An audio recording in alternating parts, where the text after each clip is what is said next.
Give your servant a discerning heart to govern your people and to distinguish between right and wrong. With these words, Solomon pleased God so much that he received not only unparalleled wisdom, but also wealth and honor beyond measure. Yet by the end of his life, this same man had 700 wives, 300 concubines, and had turned his heart away from God to worship false idols. How does someone fall so dramatically from divine favor? Tonight, we'll journey through every chapter of Solomon's remarkable story, uncovering the timeless lessons his life teaches us about wisdom, temptation, and the human heart. But before we dive in, if you're new to this channel, consider hitting that like and subscribe button if this type of content helps you unwind. Also, let us know where you're watching from and what time it is. So without further ado, let's begin, shall we? Introduction: A Dream of Wisdom. In the quiet hills of ancient Israel, a young king knelt before the altar at Gibeon. The night air hung still as Solomon, son of David, closed his eyes in prayer. He was barely a man, thrust onto the throne of a kingdom still finding its way in the world. The weight of the crown felt heavy on his brow. That night, as stars dotted the sky, Solomon fell asleep and dreamed. In his dream, God appeared and offered him anything his heart desired. Not gold, nor fame, nor the defeat of his enemies did Solomon request. Instead, he asked for wisdom, an understanding heart to judge the people and discern between good and evil. Because you haven't asked for long life, riches, or the death of your enemies, but have asked for wisdom to rule justly, the divine voice echoed, I give you a wise and understanding heart. And what you didn't ask for, I also give you, both riches and honor. Solomon woke with the first light of dawn. Something had changed within him. He felt clarity where once there had been confusion, insight where there had been uncertainty. The dream marked the beginning of a reign that would shine with splendor unmatched in Israel's history. Yet all bright lights cast shadows.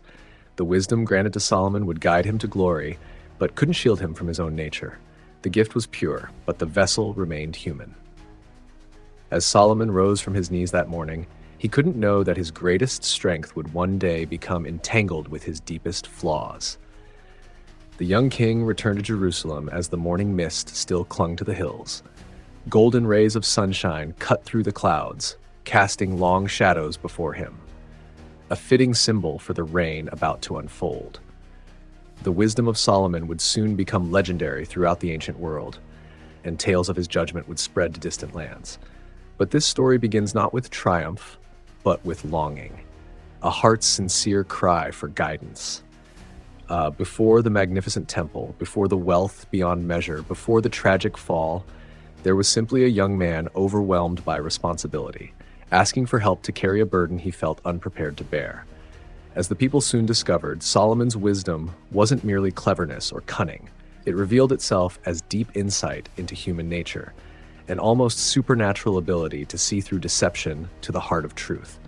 This gift would transform a kingdom and create a golden age of peace, knowledge, and prosperity. Perhaps most remarkable was how quickly this change became apparent. Within days of his return from Gibeon, Solomon faced a test that would demonstrate his new discernment in a way no one could deny. Two women stood before his throne, both claiming to be the mother of the same infant son. The true wisdom of Solomon was about to be revealed.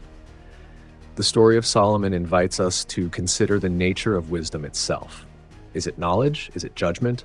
Or perhaps wisdom lies in knowing the right path and having the courage to walk it. Solomon's journey suggests that wisdom begins with humility, recognizing what we don't know and being open to guidance beyond ourselves. The legacy of David. Before Solomon's wisdom could shine, his father David had to carve a kingdom from chaos. A shepherd boy with a sling who became Israel's greatest warrior king, David united the 12 tribes under one crown. His journey from Bethlehem's fields to Jerusalem's throne room created the foundation upon which Solomon would build. David danced before the Ark of the Covenant as it entered Jerusalem. He defeated the Philistines, expanded borders, and established the kingdom as a regional power. But his reign wasn't defined by military conquest alone. David was a poet king, a man whose psalms captured the full range of human emotion, from deepest despair to highest joy. The sweet singer of Israel played his harp in moonlit palace chambers, composing verses that would comfort and inspire generations. "The Lord is my shepherd," he wrote, drawing on memories of his youth. His songs gave voice to every human experience: triumph, betrayal, regret, hope, and praise. But shadows darkened David's later years. His affair with Bathsheba and the murder of her husband Uriah revealed fatal flaws in his character. The death of their first child, born of that union, brought David to his knees in grief and repentance. Though forgiven, consequences followed. The sword never departed from his house. These personal failings triggered a chain of family tragedies. His son Amnon assaulted his half-sister Tamar. Another son, Absalom, killed Amnon in revenge and later led a rebellion against David himself. The aging king fled Jerusalem barefoot and weeping as his beloved son seized the throne. Though David regained his kingdom, Absalom's death in battle broke his heart. As David grew old, another succession crisis emerged. His son Adonijah declared himself king without David's blessing. The prophet Nathan and Bathsheba, now queen mother, intervened to ensure Solomon, David's chosen heir, would ascend the throne instead. With trembling hands, David placed his crown in safekeeping for the son of promise. Before his death, David gathered materials for the temple he wouldn't live to build: gold, silver, bronze, precious stones, treasures from across the known world filled Jerusalem's storehouses, awaiting Solomon's hand to shape them into a house for God. David summoned Solomon to his bedside as his strength failed. "Be strong and show yourself a man," he whispered. "Keep the charge of the Lord your God, walking in his ways and keeping his statutes, that you may prosper in all you do." These words became Solomon's inheritance, along with a kingdom poised between tribal past and imperial future. Yet David's final instructions carried darker elements too. He left Solomon a list of old enemies requiring attention: Joab, who had killed Abner; Shimei, who had cursed David during Absalom's rebellion. Even on his deathbed, the warrior king nursed old wounds and demanded final justice or vengeance. When David finally rested with his ancestors, all Israel mourned. 40 years he had ruled, 7 in Hebron and 33 in Jerusalem. His body was laid to rest in the city of David, but his legacy lived on in the hearts of his people and in the son who now wore his crown. The succession crisis. Adonijah was handsome and bold, born next in line after Absalom's death. Without waiting for his father's blessing, he prepared chariots, horsemen, and 50 men to run before him. "I will be king," he declared, and gathered supporters to a sacred stone near Jerusalem for his coronation feast. Meanwhile, in a quiet corner of the palace, Nathan the prophet approached Bathsheba with urgent news. "Have you heard?" he asked. "Adonijah has made himself king, and our Lord David knows nothing about it." Fear flickered in Bathsheba's eyes. If Adonijah seized power, Solomon would surely be killed, along with his mother. Nathan crafted a plan. "Go to King David at once," he instructed. "Remind him of his promise to make Solomon king. While you're still speaking, I'll come in and confirm your words." Bathsheba agreed, her heart racing as she made her way to David's chambers. The aging king lay covered in blankets despite the warm day. Bathsheba bowed low, her forehead touching the cool stone floor. "My lord," she began, "you swore to me that Solomon would reign after you. Yet Adonijah has made himself king without your knowledge. All eyes in Israel look to you, waiting to hear who will sit on your throne after you." As Bathsheba spoke, Nathan entered as planned. He bowed before David and asked, "Have you decided that Adonijah will reign after you? Today he has sacrificed many oxen and fattened cattle and invited all the king's sons except Solomon. They are eating and drinking with him and shouting, 'Long live King Adonijah.'" These words stirred something in David. With surprising strength, he sat upright and summoned Zadok the priest, Nathan the prophet, and Benaiah, commander of his bodyguard. "Take Solomon on my own mule to Gihon Spring," he commanded. "Anoint him there as king over Israel. Blow the trumpet and shout, 'Long live King Solomon.'" So it happened that while Adonijah and his guests finished their feast, Solomon was anointed with sacred oil. The sound of celebration from the city reached the ears of Adonijah's party. "Why is Jerusalem in such an uproar?" asked Joab, David's old general who had sided with Adonijah. As he spoke, Jonathan, son of Abiathar the priest, arrived breathless. "Our Lord King David has made Solomon king. Solomon rides the king's mule. Zadok and Nathan have anointed him at Gihon. The whole city celebrates, which is the noise you hear." Fear swept through the gathering.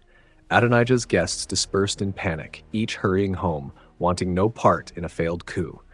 Adonijah himself fled to the altar and grabbed its horns, a plea for sanctuary. "Let King Solomon swear that he will not put his servant to death with the sword," he begged. Solomon replied with measured words, neither hasty for revenge nor naive about the threat his brother posed. "If he shows himself worthy, not a hair of his head will fall to the ground. But if evil is found in him, he will die." So began Solomon's reign, with mercy balanced by caution, clemency shadowed by clear warning. The succession crisis revealed the character of the young king. Where Adonijah grasped for power, Solomon waited for his appointed time. Where Adonijah gathered warriors and political allies, Solomon received the blessing of prophet, priest, and king. The contrast between the brothers would only grow more pronounced as Solomon's wisdom flourished. The execution of justice. The early days of Solomon's reign required firm action to secure his throne. Though he had shown mercy to Adonijah, the fallen prince soon revealed his continuing ambition. Adonijah approached Bathsheba with what seemed an innocent request. "Please ask King Solomon to give me Abishag the Shunammite as my wife." Abishag had been David's nurse in his final days, a beautiful young woman who had cared for the king but never been his wife in truth. Bathsheba, not seeing the trap, agreed to speak to Solomon on Adonijah's behalf. But when she presented the request, the king's face darkened with understanding. "Why ask for Abishag for Adonijah?" Solomon responded. "You might as well ask for the kingdom itself. He is my older brother, and he has Abiathar the priest and Joab son of Zeruiah on his side." In the ancient world, taking a king's consort, even one who had been only a caretaker, was a claim to the throne itself. Solomon saw what his mother had missed. This was no romantic request, but a calculated political move. That day, Solomon sent Benaiah to execute Adonijah. The swift judgment sent a clear message throughout the kingdom. The new king would not tolerate threats to his rule. Next, Solomon addressed Abiathar the priest, who had supported Adonijah's bid for power. Rather than execute him, Solomon stripped him of his priestly office, fulfilling a prophecy spoken against the house of Eli generations earlier. "Go to your fields in Anathoth," Solomon told him. "You deserve death, but I will not kill you now because you carried the ark of the Lord before my father David and shared in all his hardships." This balanced mercy with justice, punishment without bloodshed, acknowledging both Abiathar's treachery and his past service. Joab, David's former general who had backed Adonijah, heard news of these judgments and fled to the tabernacle, grasping the horns of the altar just as Adonijah had done. But Solomon would not extend the same mercy to Joab, whose hands were stained with the blood of Abner and Amasa, men he had killed in peacetime, though they had been his comrades in war. "Strike him down," Solomon ordered Benaiah. Though some might question executing a man at God's altar, Solomon understood that the sanctuary was meant to protect the innocent, not shield the guilty. When Joab refused to leave the altar, Benaiah struck him down where he stood, removing the last major threat to Solomon's rule. One final matter awaited resolution. Years earlier, a man named Shimei had cursed David during Absalom's rebellion, throwing stones and dust at the fleeing king. Though David had spared his life, he advised Solomon to deal with Shimei wisely. Solomon devised a unique sentence: Shimei could live, but must remain in Jerusalem under house arrest. "Build yourself a house in Jerusalem and live there," Solomon commanded. "But do not leave the city. The day you cross the Kidron Valley, you will surely die." Shimei agreed to these terms, grateful to escape execution. For 3 years, he obeyed the restriction until one day 2 of his slaves escaped to Gath. Forgetting his oath, Shimei saddled his donkey and went to retrieve them. When Solomon learned that Shimei had broken his oath, he summoned him. "Did I not make you swear by the Lord and warn you that if you left Jerusalem, you would die? You have not kept your oath or obeyed my command." Without further debate, Solomon ordered his execution, removing the last person who had publicly challenged the house of David. With these decisive actions, Solomon cleared the path for a peaceful reign. Some might view these judgments as harsh, but in the ancient world, a new king's survival often depended on such decisive action. Each sentence fit the crime: death for those who sought the throne or had blood on their hands, mercy for lesser offenses. The dream of Gibeon.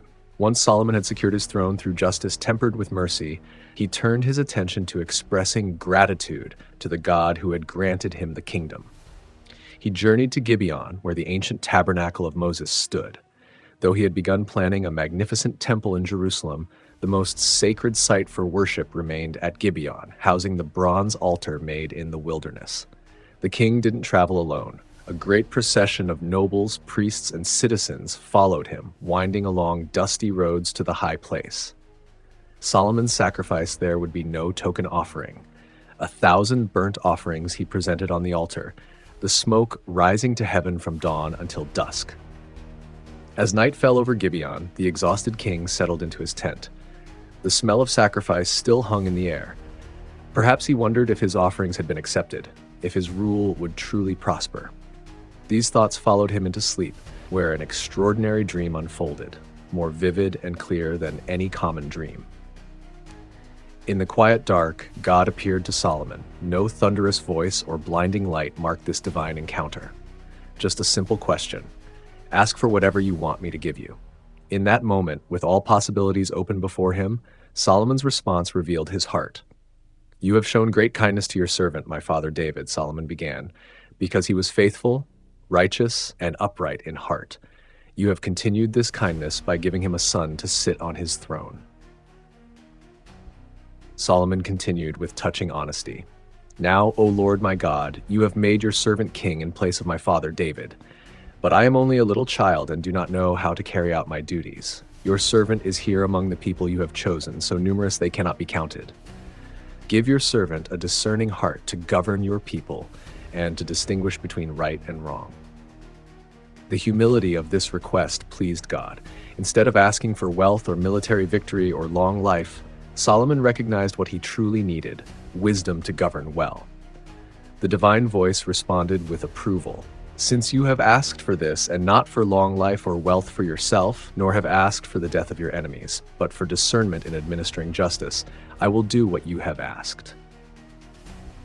I will give you a wise and discerning heart, so that there will never have been anyone like you, nor will there ever be.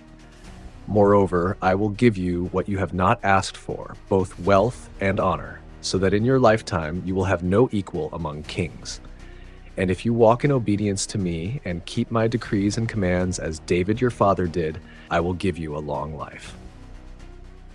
Solomon awoke as morning light filtered through the tent opening. Had it been merely a dream? Yet something had changed within him. He felt a clarity of thought, a depth of perception that hadn't been there before. It was as though veils had been lifted from his eyes, allowing him to see connections and truths previously hidden.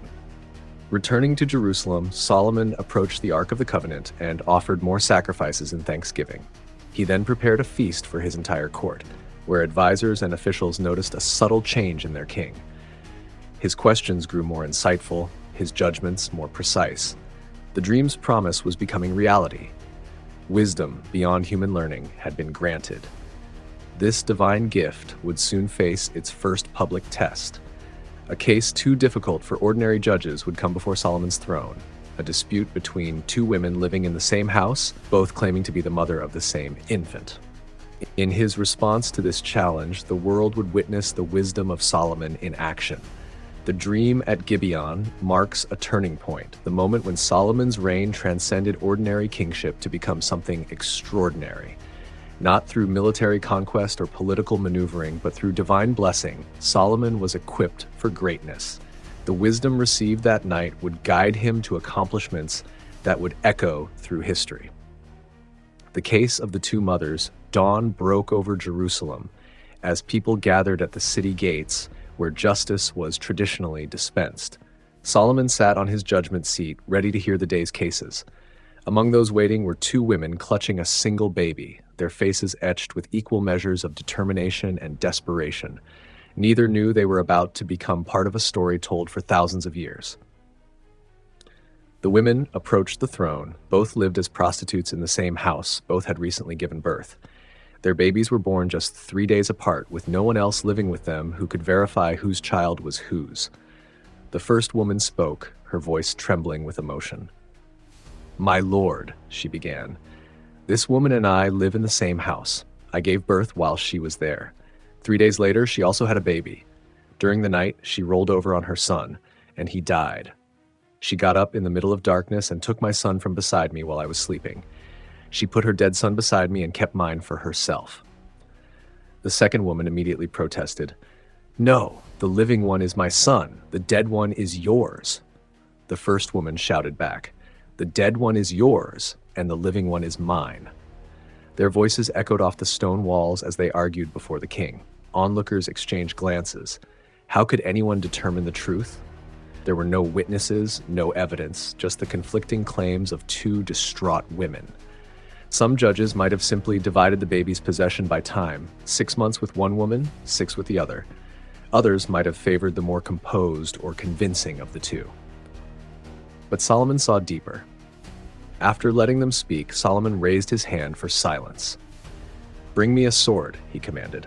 A guard stepped forward, presenting his blade. The crowd watched, puzzled, as Solomon continued, "Cut the living child in two and give half to one and half to the other." A collective gasp rose from the onlookers. The king's solution seemed shockingly cruel, completely at odds with justice. But Solomon watched the women's reactions intently, for their response would reveal what his wisdom had already suspected. The first woman fell to her knees, her face drained of color. "Please, my lord," she cried, "give her the living baby. Don't kill him." In stark contrast, the second woman nodded coldly.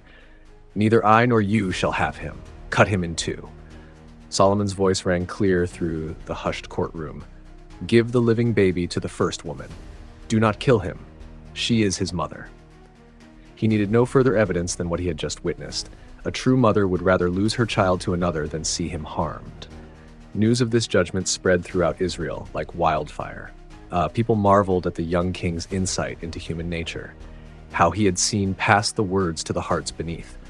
The case revealed Solomon's wisdom wasn't merely academic knowledge, but deep understanding of what drives human behavior, especially when tested by love and loss. This first public demonstration of Solomon's wisdom resonated far beyond the case itself. It showed that Israel now had a king who could see beneath surfaces, who couldn't be deceived by lies or manipulated by clever arguments. Justice would not be determined merely by who argued better or spoke more convincingly. Truth itself would be sought and found. For the common people, this story brought comfort. Even those without wealth or connections could hope for fair treatment in Solomon's courts. For the kingdom's officials and judges, it set a standard. Wisdom and discernment, not merely procedure, should guide their decisions. In later years, as Solomon's fame for wisdom grew and visitors from distant lands came to test him with hard questions, many would first ask to hear the story of the two mothers. In this simple yet profound judgment, Solomon had demonstrated that true wisdom lies not in knowing many things, but in seeing clearly what matters most. The empire expands with internal threats neutralized and his wisdom growing daily. Solomon turned his gaze outward. Israel stood at a crossroads between 3 continents, Africa, Asia, and Europe. This position offered unique opportunities for a ruler with vision. Unlike his father David, whose expansion came primarily through warfare, Solomon would build his empire through trade, diplomacy, and strategic marriages. Egypt, the ancient powerhouse to the south, traditionally viewed Israel as little more than a buffer state. Solomon changed this perception through a bold diplomatic move. He married the daughter of Pharaoh, creating a blood alliance between the royal houses. This Egyptian princess arrived in Jerusalem with a magnificent dowry, including the Canaanite city of Gezer, which Pharaoh had captured and given to Solomon. Northward, Solomon established friendly relations with King Hiram of Tyre, continuing the alliance his father had begun. The cedar forests of Lebanon fell under Solomon's economic influence without a single battle being fought. Regular caravans carried treasures between Jerusalem and Mediterranean ports, with Solomon sending grain and oil northward in exchange for timber and skilled craftsmen. To the east, Solomon controlled the vital trade routes linking Arabia to Mesopotamia. He built Tadmor, later known as Palmyra, in the desert, an oasis city where caravans could rest and, more importantly, pay taxes to Solomon's officials. Suddenly, the wealth of distant lands flowed through Israel, with Solomon taking a share of every transaction. Solomon's fleet at Ezion-Geber on the Red Sea opened access to the riches of Africa and India. Ships constructed of Lebanese cedar and manned by Phoenician sailors, the best in the ancient world, would sail for years before returning laden with gold, silver, ivory, apes, and peacocks. One voyage alone brought back over 20 tons of gold. These international connections transformed Jerusalem from a hill town into a cosmopolitan city. Markets bustled with foreign merchants, exotic goods previously unknown in Israel, spices from India, fine linens from Egypt, artwork from Greece, became common in the capital's marketplace. The streets echoed with dozens of languages as traders and diplomats crowded the city. Perhaps the most visible symbol of this new prosperity was Solomon's royal stable. He accumulated 1,400 chariots and 12,000 horses, housing them in specially built cities throughout the kingdom. More significantly, Solomon became a middleman in the horse trade between Egypt and the Hittite lands to the north. He would purchase Egyptian chariots for 600 silver shekels and horses for 150K, then sell them to northern kings at a handsome profit. This prosperity trickled down to ordinary citizens. The Bible records that during Solomon's lifetime, Judah and Israel lived in safety, each under their own vine and fig tree. This pastoral image suggests widespread prosperity and peace. Farmers could plant knowing they would harvest, merchants could travel without fear of bandits, families could enjoy the fruits of their labor. Silver became so common in Jerusalem that it was considered as nothing. Cedar, once a rare luxury wood, became as common as ordinary sycamore. People who had grown up hearing their parents' stories of wandering in the wilderness or fighting for survival now lived in an age of unimaginable plenty. Yet beneath this golden surface, strains were developing. Solomon's building programs and lavish court required heavy taxation. The conscription of labor forces, though recorded as rotating shifts of 30,000 men working 1 month in Lebanon, followed by 2 months at home, still put pressure on families and farms. The prosperity wasn't distributed equally, with the northern tribes bearing heavier burdens than Judah, Solomon's home tribe. For now, these concerns remained whispers. The splendor of Solomon's achievements dazzled even potential critics. His empire stretched from the Euphrates River to the border of Egypt. Foreign rulers sent tribute rather than risk his displeasure. Peace reigned where conflict had once been constant, but wisdom alone couldn't sustain an empire. Solomon's administrative genius would now be tested as he embarked on his greatest building project yet. The Architects of Glory. As Solomon's empire grew, he set his sights on fulfilling his father's dream, building a permanent home for the Ark of the Covenant. This wasn't just another construction project, it would be a statement to the world about Israel's God and Solomon's devotion. But the young king faced a significant challenge. Israel lacked the architectural knowledge and skilled craftsmen needed for such an ambitious undertaking. Enter Hiram of Tyre, a king of the Phoenician coastal cities and master of the cedar forests of Lebanon. Though David had established friendship with Hiram, Solomon elevated this relationship into a full partnership. Messengers traveled between Jerusalem and Tyre carrying warm letters of greeting. "You know that my father David could not build a house for the name of the Lord because of the wars waged against him," Solomon wrote. "Now the Lord my God has given me rest on every side. So I intend to build a temple for the name of the Lord my God."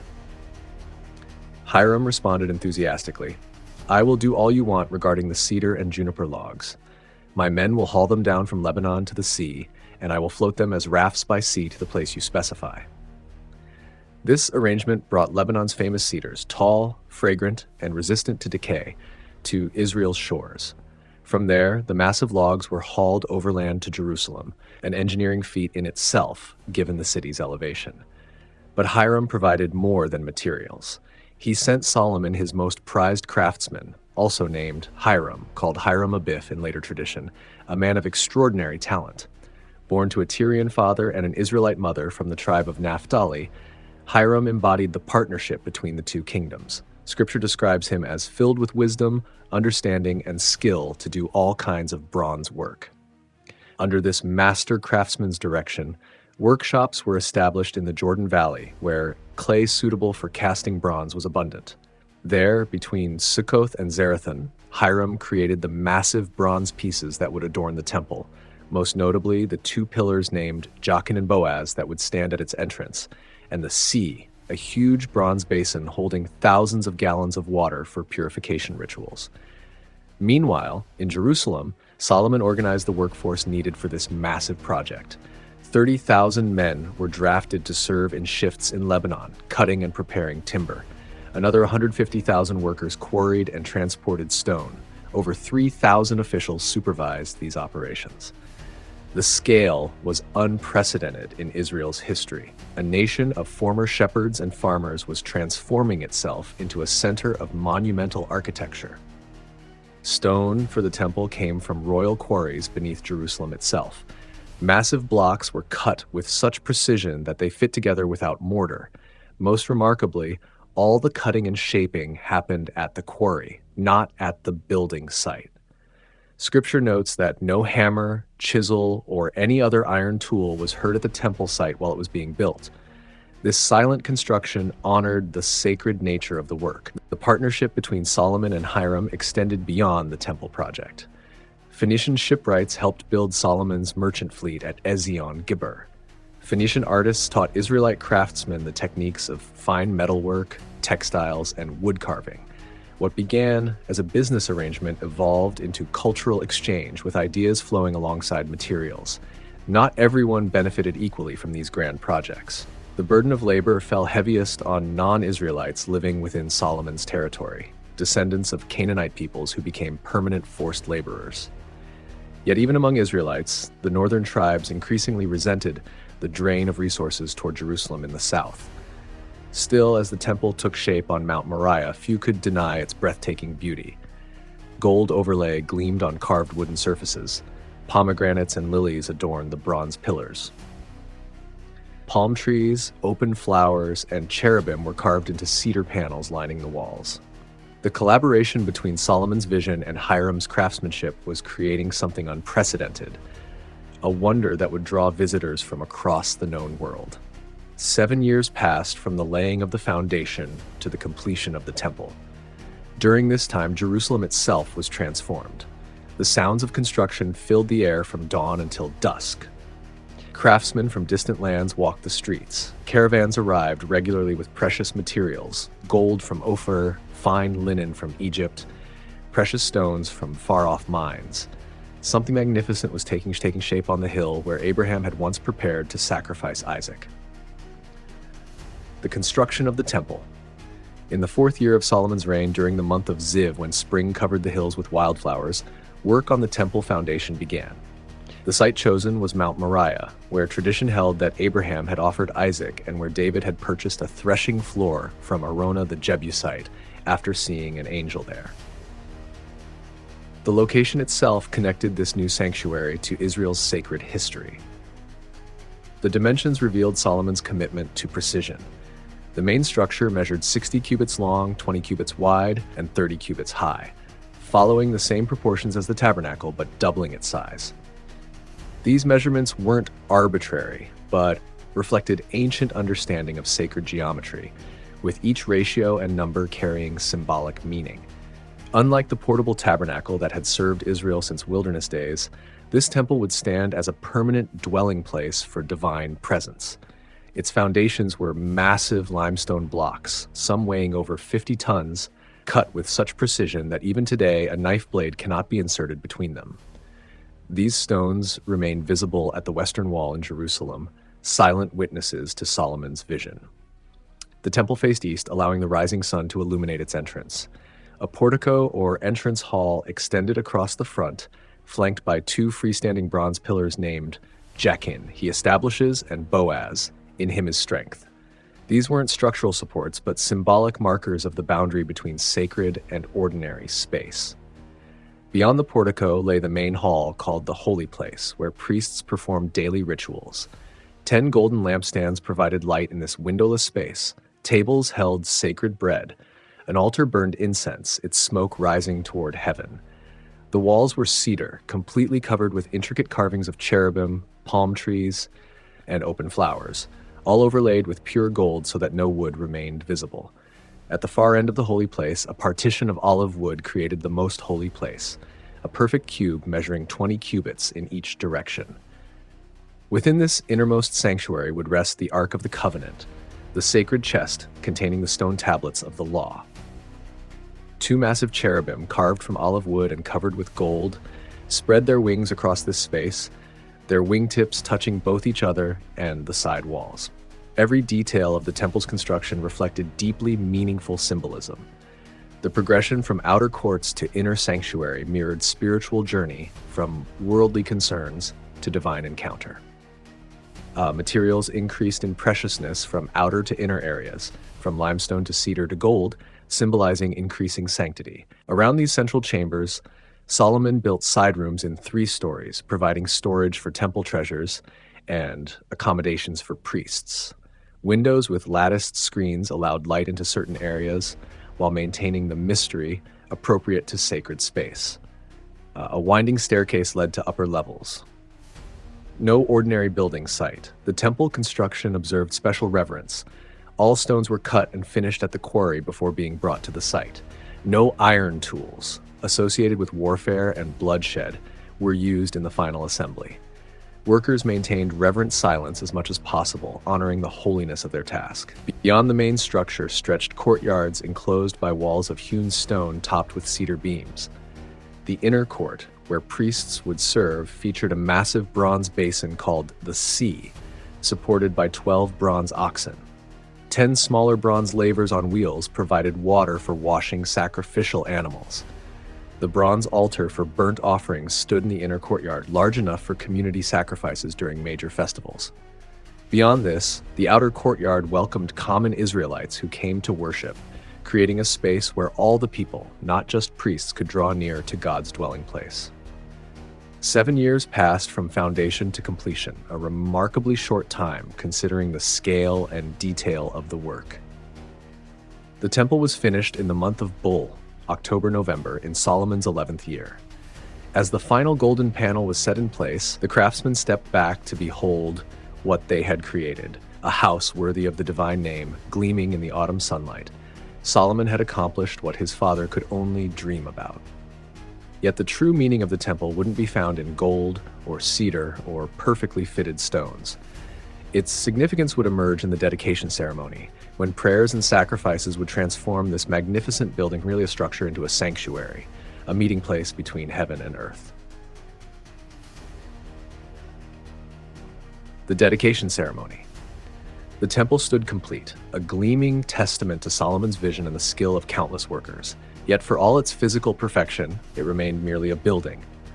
The time had come to transform it into a sanctuary through sacred ritual and divine presence. Solomon chose the 7th month, Ethanim, when Israel celebrated the Feast of Tabernacles, for the dedication ceremony. Elders, tribal leaders, and family heads gathered in Jerusalem from every corner of the kingdom. Together they formed a solemn procession behind the priests who carried the Ark of the Covenant from its temporary shelter in the city of David up the slope to the Temple Mount. Sacrifices marked their progress, so many sheep and oxen that they could not be recorded or counted. The Ark contained only the 2 stone tablets Moses had placed there at Horeb, where God had made a covenant with Israel after the Exodus. As priests placed this sacred chest in the most holy place beneath the wings of the golden cherubim, something remarkable happened. Scripture records that when the priests withdrew from the holy place, the cloud filled the temple of the Lord. This was no ordinary cloud, but the visible manifestation of divine presence, the same cloud that had guided Israel through the wilderness. The glory of the Lord filled the house of the Lord, the record states. So overwhelming was this divine presence that the priests could not enter to perform their duties. The cloud of glory, visible proof that God had accepted this dwelling place, brought proceedings to a momentary halt as all present fell in reverent awe. Solomon stood before the gathered assembly on a bronze platform, his arms raised toward heaven. "Lord God of Israel," he prayed, "there is no God like you in heaven above or on earth below. You who keep your covenant of love with your servants who continue wholeheartedly in your way." His voice carried across the hushed courtyards as he continued, "But will God really dwell on earth? The heavens, even the highest heaven, cannot contain you. How much less this temple I have built?" His prayer acknowledged the paradox at the heart of the temple. How could the infinite dwell in a finite space? Solomon asked not that God be limited to this building, but that divine attention would focus here. May your eyes be open toward this temple night and day, toward the place of which you said, "My name shall be there." With remarkable spiritual insight, Solomon outlined various scenarios in which people might turn toward the temple in prayer. When accused of wrongdoing, when defeated by enemies, when suffering drought or famine, when a foreigner comes from a distant land enfranchised, when going to battle, when taken captive. For each situation, he asked God to hear from heaven and act with mercy. Perhaps most striking was Solomon's inclusivity. As for the foreigner who does not belong to your people, Israel, but has come from a distant land because of your name, when he comes and prays toward this temple, then hear from heaven. Here was a vision of worship extending beyond national boundaries, welcoming all who would acknowledge the true God. When Solomon finished praying, fire came down from heaven and consumed the sacrifices prepared on the altar. This supernatural sign, combined with the cloud of glory, left no doubt that God had accepted the temple. The people witnessed these events and knelt with their faces to the ground, and they worshipped and gave thanks to the Lord, saying, "He is good, his love endures forever." For 7 days the dedication continued, followed by the 7-day Feast of Tabernacles, creating a 2-week national celebration. Solomon offered 22,000 cattle and 120,000 sheep and goats as peace offerings. The bronze altar proved too small for such abundance, so the king consecrated the middle part of the courtyard to accommodate additional sacrifices. Smoke rose continuously from the Temple Mount. The sound of harps, lyres, cymbals, and trumpets blended with thousands of voices singing praises. Feasting tables stretched through Jerusalem's streets. The aroma of roasting meat and baking bread filled the air. Never had Israel experienced such unified joy and spiritual renewal. On the final day, Solomon sent the people home joyful and glad in heart for all the good things the Lord had done for his servant David and his people Israel. They returned to distant villages carrying not just memories, but a new understanding of their identity as a people uniquely connected to the divine through this sacred space in Jerusalem. That night, as quiet settled over the empty courtyards, God appeared to Solomon a second time. "I have heard your prayer," came the divine voice, "and have chosen this place for myself as a temple for sacrifices." With this assurance came both promise and warning. If the people walked faithfully with God, the divine presence would remain. If they turned to other gods, this magnificent temple would become a cautionary ruin. The dedication of the temple marked the pinnacle of Solomon's early reign, a moment when wisdom, wealth, and worship aligned perfectly. The cloud of glory and consuming fire provided divine validation of all his efforts. Yet embedded in this triumph lay the seeds of future crisis, as the very international connections that had made the temple possible would eventually introduce competing gods and divided loyalties. For now, though, Solomon stood at the height of achievement. The temple gleamed on Mount Moriah, visible for miles around. The ark had found its permanent home. Divine presence had visibly descended. Israel had transitioned from a tribal federation to a nation with institutions worthy of international respect. And stories of these events of wisdom, wealth, and divine favor began spreading far beyond Israel's borders. The Queen of Sheba. In the 10th year of Solomon's reign, word arrived at the royal court that a most unusual visitor sought an audience with the king. The Queen of Sheba, ruler of a wealthy kingdom far to the south, had journeyed across vast deserts with a great caravan to meet the man whose wisdom had become legendary throughout the known world. As dawn broke over Jerusalem, the queen's procession entered the city. Camels laden with gold and spices formed a line stretching beyond the gates. The air filled with exotic fragrances never before smelled in Israel. Citizens lined the streets, their eyes wide at the splendor of the foreign delegation. The queen herself rode on a camel draped in silks and gold chains. Her dark eyes surveyed Solomon's capital with keen interest. She had come not merely to establish trade, but to test the king whose reputation had traveled farther than his messengers. When she entered the throne room, Solomon rose to greet her. Their first conversation lasted from morning until the setting sun. The queen had prepared riddles and puzzles of increasing difficulty, questions about nature and governance, tests of judgment and perception. "There is nothing hidden from the king," whispered a courtier as Solomon unraveled each challenge with graceful ease. His answers revealed not just knowledge but understanding, not just facts but wisdom. For 6 days, Sheba's queen followed Solomon through his daily routine. She watched him settle disputes among his people. She observed his meetings with foreign dignitaries. She studied the systems he had established for taxation and commerce. On the 7th day, they walked together through the newly completed temple. The queen fell silent at the sight of its grandeur. In the quiet sanctuary, she finally spoke her heart. "The stories I heard in my land about your wisdom and prosperity seemed too wonderful to be true," she admitted. "I did not believe them until I came and saw with my own eyes. And truly, not even half was told to me." That evening, the queen presented her gifts, 4.5 tons of gold, precious jewels, and spices in quantities never before seen in Israel. The cinnamon and myrrh she brought would still perfume the palace decades after her departure. Solomon, not to be outdone in generosity, gave the queen all that she desired, whatever she asked. Their exchange of gifts sealed an alliance between their kingdoms that would enrich both lands for generations. As the queen prepared to depart, she and Solomon stood on the palace balcony overlooking Jerusalem. The setting sun bathed the limestone buildings in golden light. "Remember," she said softly, "wisdom is a double-edged sword. It can build wonders or cut down what matters most." With these words, the Queen of Sheba and her caravan departed Jerusalem, leaving Solomon with not just treasures, but questions that would linger long after the gold was spent. Solomon's writings. The ink flowed from Solomon's pen like water from a spring.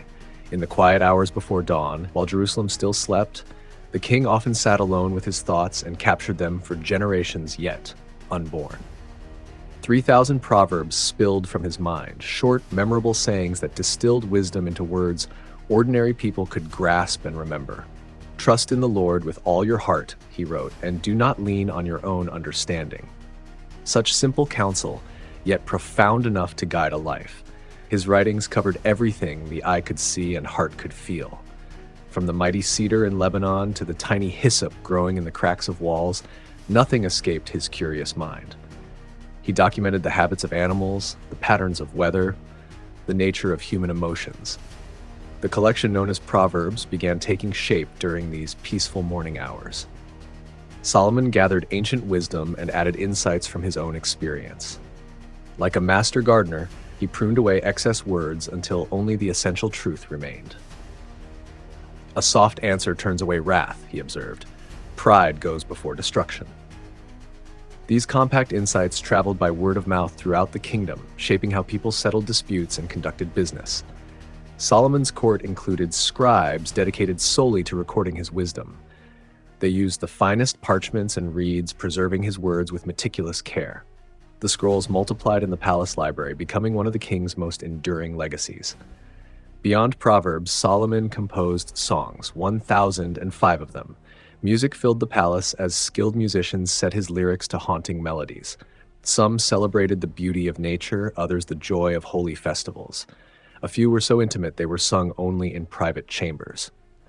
As the years passed, a melancholy tone crept into his writings.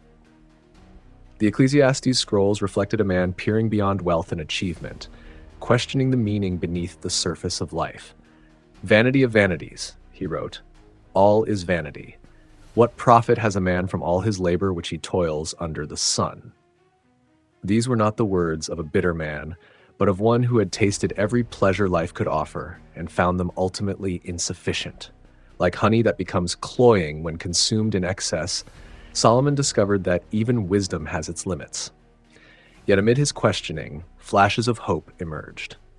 "Remember your Creator in the days of your youth," he urged, pointing readers beyond temporary pleasures to eternal truths. This tension between enjoyment of life and awareness of its brevity gave his later writings unusual depth. The king who began by asking for wisdom ended by questioning what wisdom alone could accomplish. His writings traced this journey, creating a map others could follow without repeating his mistakes. Even today, when the scrolls are unrolled and his words read aloud, Listeners can hear the voice of a man who walked ahead of them on wisdom's path, marking both its rewards and its unexpected turns. The Song of Songs. Among Solomon's writings, one collection stands apart, a series of poems so intimate, so filled with sensual imagery that later generations would debate their meaning.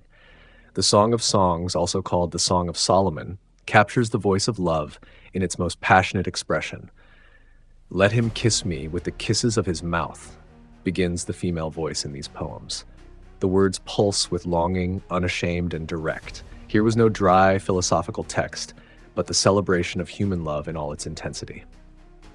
Solomon crafted these verses with unusual care, drawing on images from nature and rural life. Lovers compare each other to gazelles and doves, to apple trees and gardens. Their passion unfolds against backdrops of vineyards and meadows, mountains and valleys. "My beloved is mine, and I am his," declares the Shulamite woman at the heart of the song. Her voice alternates with her lover's, creating a dance of words that mirrors the dance of courtship. Their dialogue captures the breathless quality of new love, the certainty that nothing like this has ever happened before. The king's experience with his many wives surely informed these verses, yet scholars still debate which relationship might have inspired such tender poetry. Some suggest the Shulamite was his first love, perhaps a shepherd girl from the northern regions who retained her simple ways even in the palace. Within the flowing verses, deeper currents move. The poems celebrate not just physical beauty, but commitment, love as a choice renewed daily.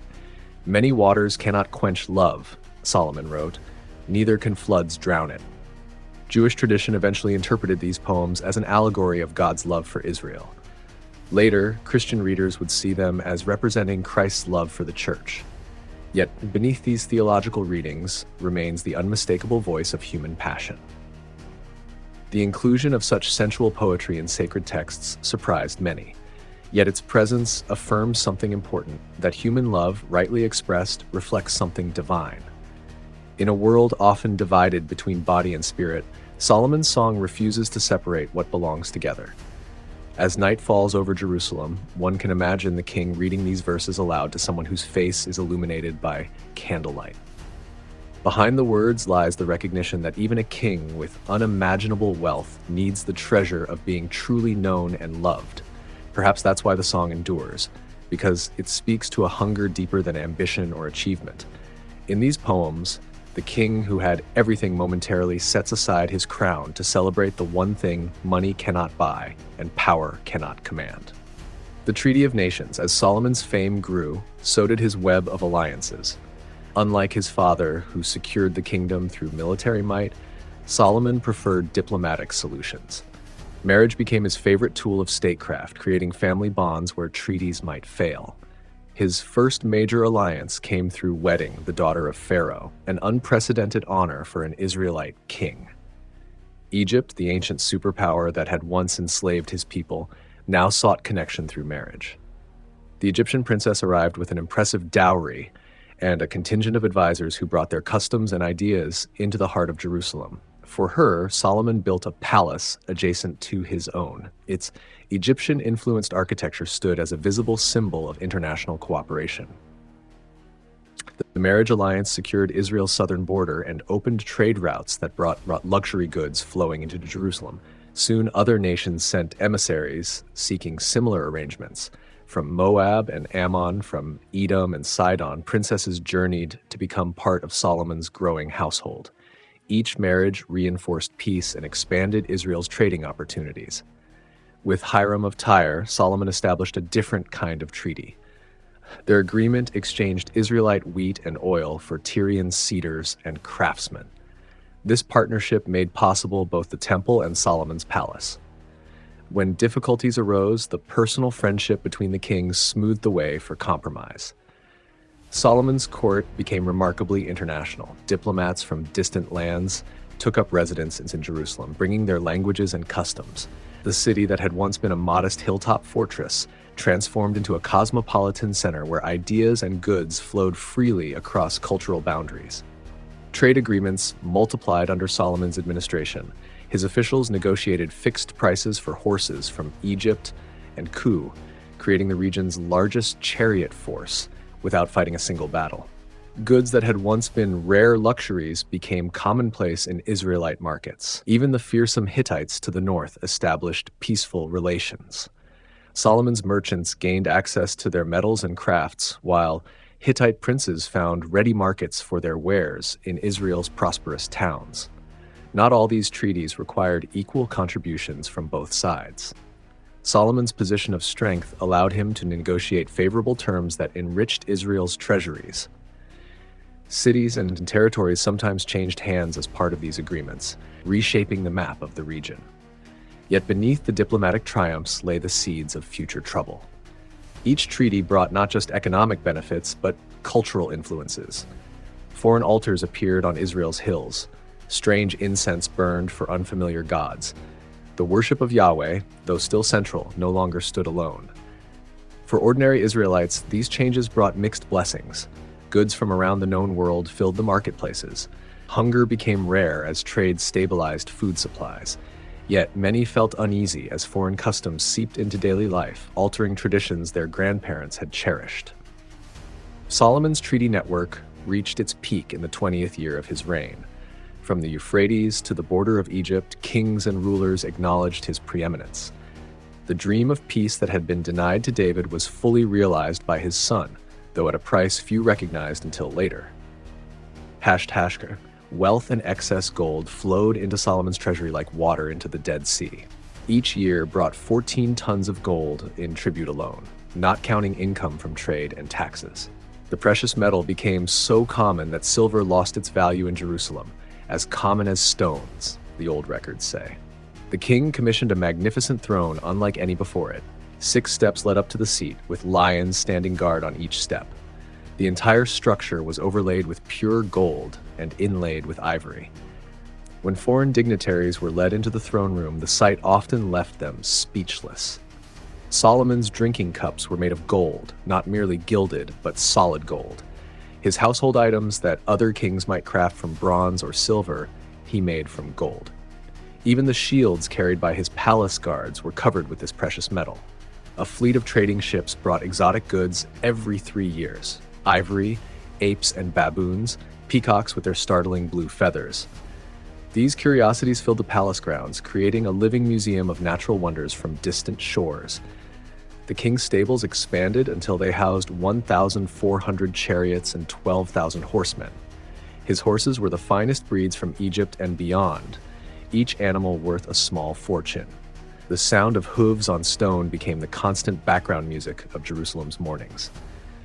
His building projects transformed the landscape. After completing the temple and his own palace, Solomon created fortress cities, storage facilities, and military outposts across the kingdom. Massive stones, so perfectly cut they needed no mortar, formed walls that seemed built to last forever. For his many wives, he constructed houses reflecting their native architecture. Walking through the royal precinct became like touring the known world, with Egyptian columns here, Phoenician cedar there, and Moabite stonework around the next corner. Solomon's personal wardrobe became legendary. His robes used fabrics dyed with the rare purple from Tyre, each garment worth more than a laborer might earn in years. Jewels adorned his fingers and neck, glinting in the sunlight as he moved through the palace. His feasts surpassed imagination. Each day, the royal kitchen prepared 30 measures of fine flour and 60 of meal, 10 fat oxen, 20 pasture-fed cattle, 100 sheep, plus deer, gazelles, roebucks, and choice fowl. Thousands ate daily at his expense. This abundance fulfilled God's promise of prosperity, yet it came with mounting costs. Taxation grew heavier each year. Laborers worked longer hours to maintain the king's lifestyle. The gap widened between Jerusalem's opulence and the modest villages where most Israelites lived. Visitors saw only the gleaming surface, the architectural marvels, the artistic treasures, the unparalleled luxury. They missed the strained faces of citizens bearing these growing burdens. They didn't notice how rarely the king now walked among ordinary people or listened to their concerns. In his quieter moments, Solomon perhaps recalled his father's simple beginnings as a shepherd boy. Did he ever wonder if something essential had been lost amid the gaining of so much?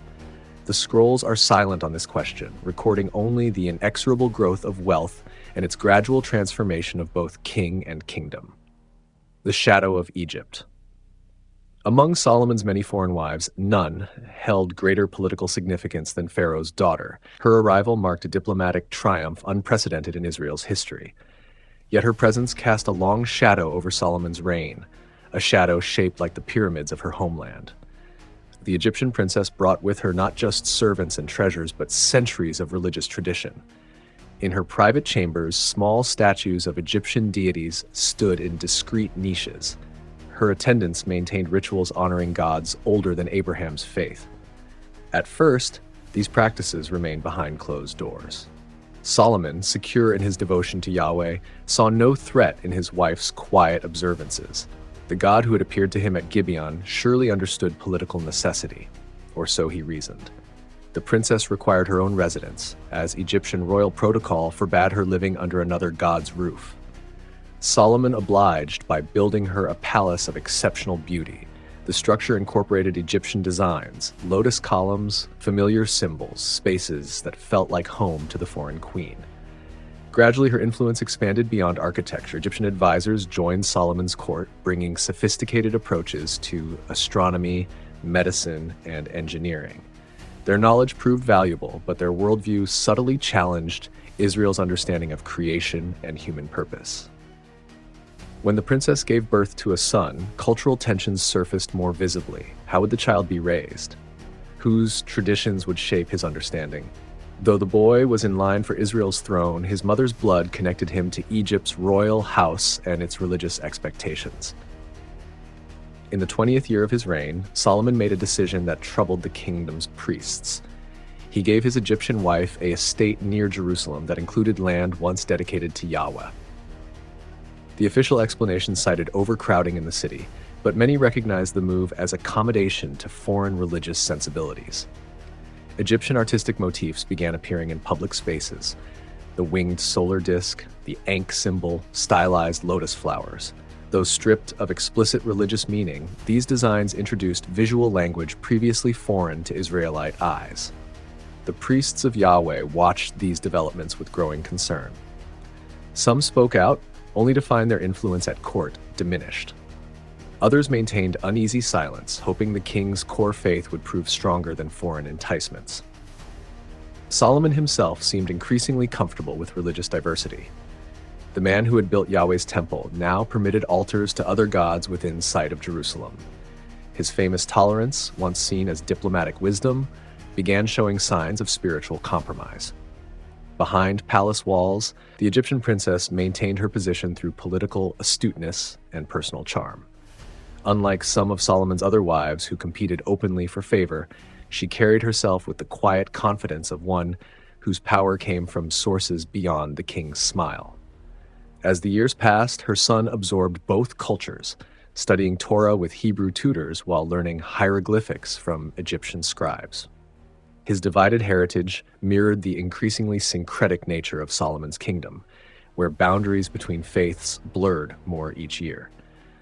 What began as a brilliant diplomatic marriage thus became the doorway through which ancient Egypt's spiritual influence entered Israel. The shadow it cast would only grow longer as Solomon's reign continued, stretching toward consequences few could yet imagine. The rise of idolatry. It began almost imperceptibly. A small altar here, an unfamiliar incense there. Solomon's wives, each raised with different gods, longed for the spiritual comforts of home. The king, wishing to keep domestic peace, allowed private shrines within the palace complex. A small concession, it seemed. But small permissions have a way of growing. What started behind closed doors gradually moved into public view. On a hill east of Jerusalem, overlooking the very temple Solomon had built for Yahweh, altars to foreign deities took shape. First one, then several, then many.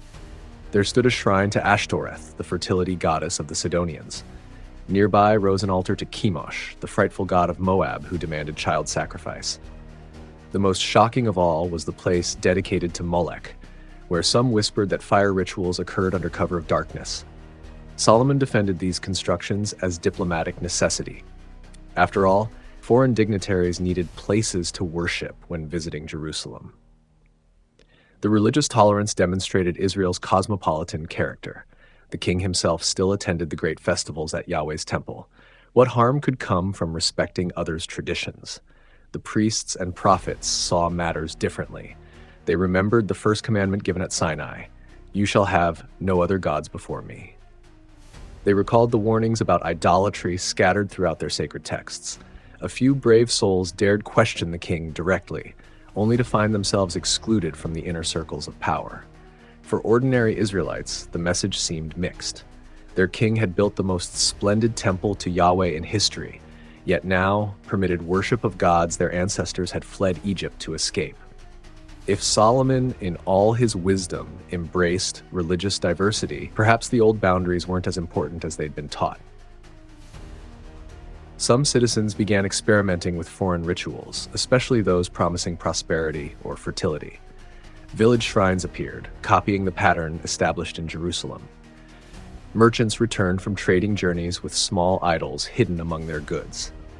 By the 30th year of his reign, the religious landscape of Israel had transformed. The exclusive worship of Yahweh, which had defined the nation since its beginning, gave way to a spiritual marketplace where gods competed for attention like wares in a bazaar. Most troubling were the changes in Solomon himself. The king who had once prayed with such humility at the temple dedication now participated in ceremonies honoring gods his father would have destroyed. Whether from political calculation or genuine spiritual confusion, his example carried immense weight. The sacred histories record this development with painful brevity. Solomon went after Ashtoreth, the goddess of the Sidonians, and after Milcom, the abomination of the Ammonites. Behind these simple words lay a profound spiritual tragedy, wisdom's light dimming as idolatry's shadow lengthened. Not everyone followed the king's example. Throughout Israel, families maintained faithful worship of Yahweh alone, teaching their children the ancient stories and laws. Prophets continued declaring uncomfortable truths, often at personal cost. The embers of true faith smoldered, awaiting the breath that would revive them. But in Jerusalem, where the magnificent temple still stood as testament to an earlier commitment, the sound of drums from the high places echoed through the night. Foreign priests in strange garments moved through streets where the Ark of the Covenant had once been carried with reverence and awe. The man who had asked for wisdom now used his brilliant mind to justify choices his younger self would have rejected. Solomon's spiritual compromise cast the longest shadow of all, one that would darken Israel's future long after the gold and wealth of his reign had scattered to the winds. Tacked the decline of wisdom. The young king who had amazed the court with his insight into the case of two mothers now sat heavy-lidded on his throne. Where once Solomon had risen before dawn to write proverbs and study ancient texts, he now slept late, often waking with a clouded mind from nights of excess. His famous judgment began showing cracks. Decisions that once displayed brilliant insight now sometimes revealed impatience or favoritism. Those seeking justice learned to approach when the king was in certain moods or after particular advisors had his ear. The daily administration of the kingdom increasingly fell to officials chosen more for loyalty than ability. Some used their positions to enrich themselves, knowing the king no longer examined accounts with his former attention to detail. Corruption, once swiftly punished, found fertile ground in this new atmosphere of laxity. Solomon still impressed foreign visitors with memorized wisdom and carefully staged demonstrations of knowledge. But those who had known him longest noticed the difference. Spontaneous insights grew rare. His once voracious reading narrowed to reports that confirmed his existing views. The king's building projects, once marvels of efficiency and purpose, became more extravagant and less practical. Architects learned to emphasize visual impact over structural soundness, knowing the king would inspect the facade but rarely the foundations. His writings changed as well. The clear moral certainty of early Proverbs gave way to the world-weary questioning of Ecclesiastes. "Vanity of vanities, all is vanity," he wrote, a phrase that spoke volumes about his state of mind. Though these later works contained their own kind of wisdom, they revealed a man struggling to find meaning in pleasures that no longer satisfied. Council meetings that once featured vigorous debate devolved into performances where officials competed to agree with the king's half-formed thoughts. The intellectual vitality that had characterized Solomon's early court withered in this atmosphere of flattery and fear. Foreign wives with their own agendas found it increasingly easy to influence royal decisions. Policies began favoring certain nations over others, based not on Israel's interests, but on which queen currently held the king's attention. The balanced diplomacy of earlier years gave way to erratic alliances. Perhaps most telling was Solomon's changing relationship with Yahweh. The direct, personal conversations recorded early in his reign ceased. Ritual replaced relationship. The king, who had once prayed with tears of gratitude, now delegated his religious duties to others whenever possible. Rumors spread of Solomon consulting soothsayers and diviners, practitioners of arts forbidden by Torah. Though never confirmed, these stories reflected the public perception of a king drifting from the source of his original wisdom. A few loyal advisors tried to stem the tide. Old friends spoke uncomfortable truths when they could gain private audience. Their words might produce temporary reform, but lasting change proved elusive as the king returned to the patterns that now defined his days. The decline wasn't sudden, but gradual, wisdom eroding like a shoreline under constant waves. Each small compromise made the next easier. Each indulgence dulled the clarity that had once been Solomon's greatest gift. Yet even in decline, flashes of the former Solomon occasionally emerged, a moment of genuine insight, a decision reflecting deep understanding. These glimpses only heightened the tragedy of what was being lost, like sunlight briefly breaking through gathering clouds before the storm. The prophecies of warning. In the 34th year of Solomon's reign, a prophet from the northern territories arrived unannounced at the palace gates. His name was Ahijah, a man unknown to the court, but said to carry a message directly from Yahweh. After days of being denied entry, he finally encountered the king while Solomon rode through the city. Standing before the royal chariot, Ahijah removed his new cloak and tore it into 12 pieces. The startled crowd fell silent at this strange display. "Take 10 pieces," the prophet said to Jeroboam, one of Solomon's officials who happened to be present. "For thus says the Lord, behold, I will tear the kingdom from the hand of Solomon and will give 10 tribes to you." Palace guards moved to seize Ahijah, but Solomon raised his hand to stop them. Something in the prophet's eyes, the clear light of certainty, gave the king pause.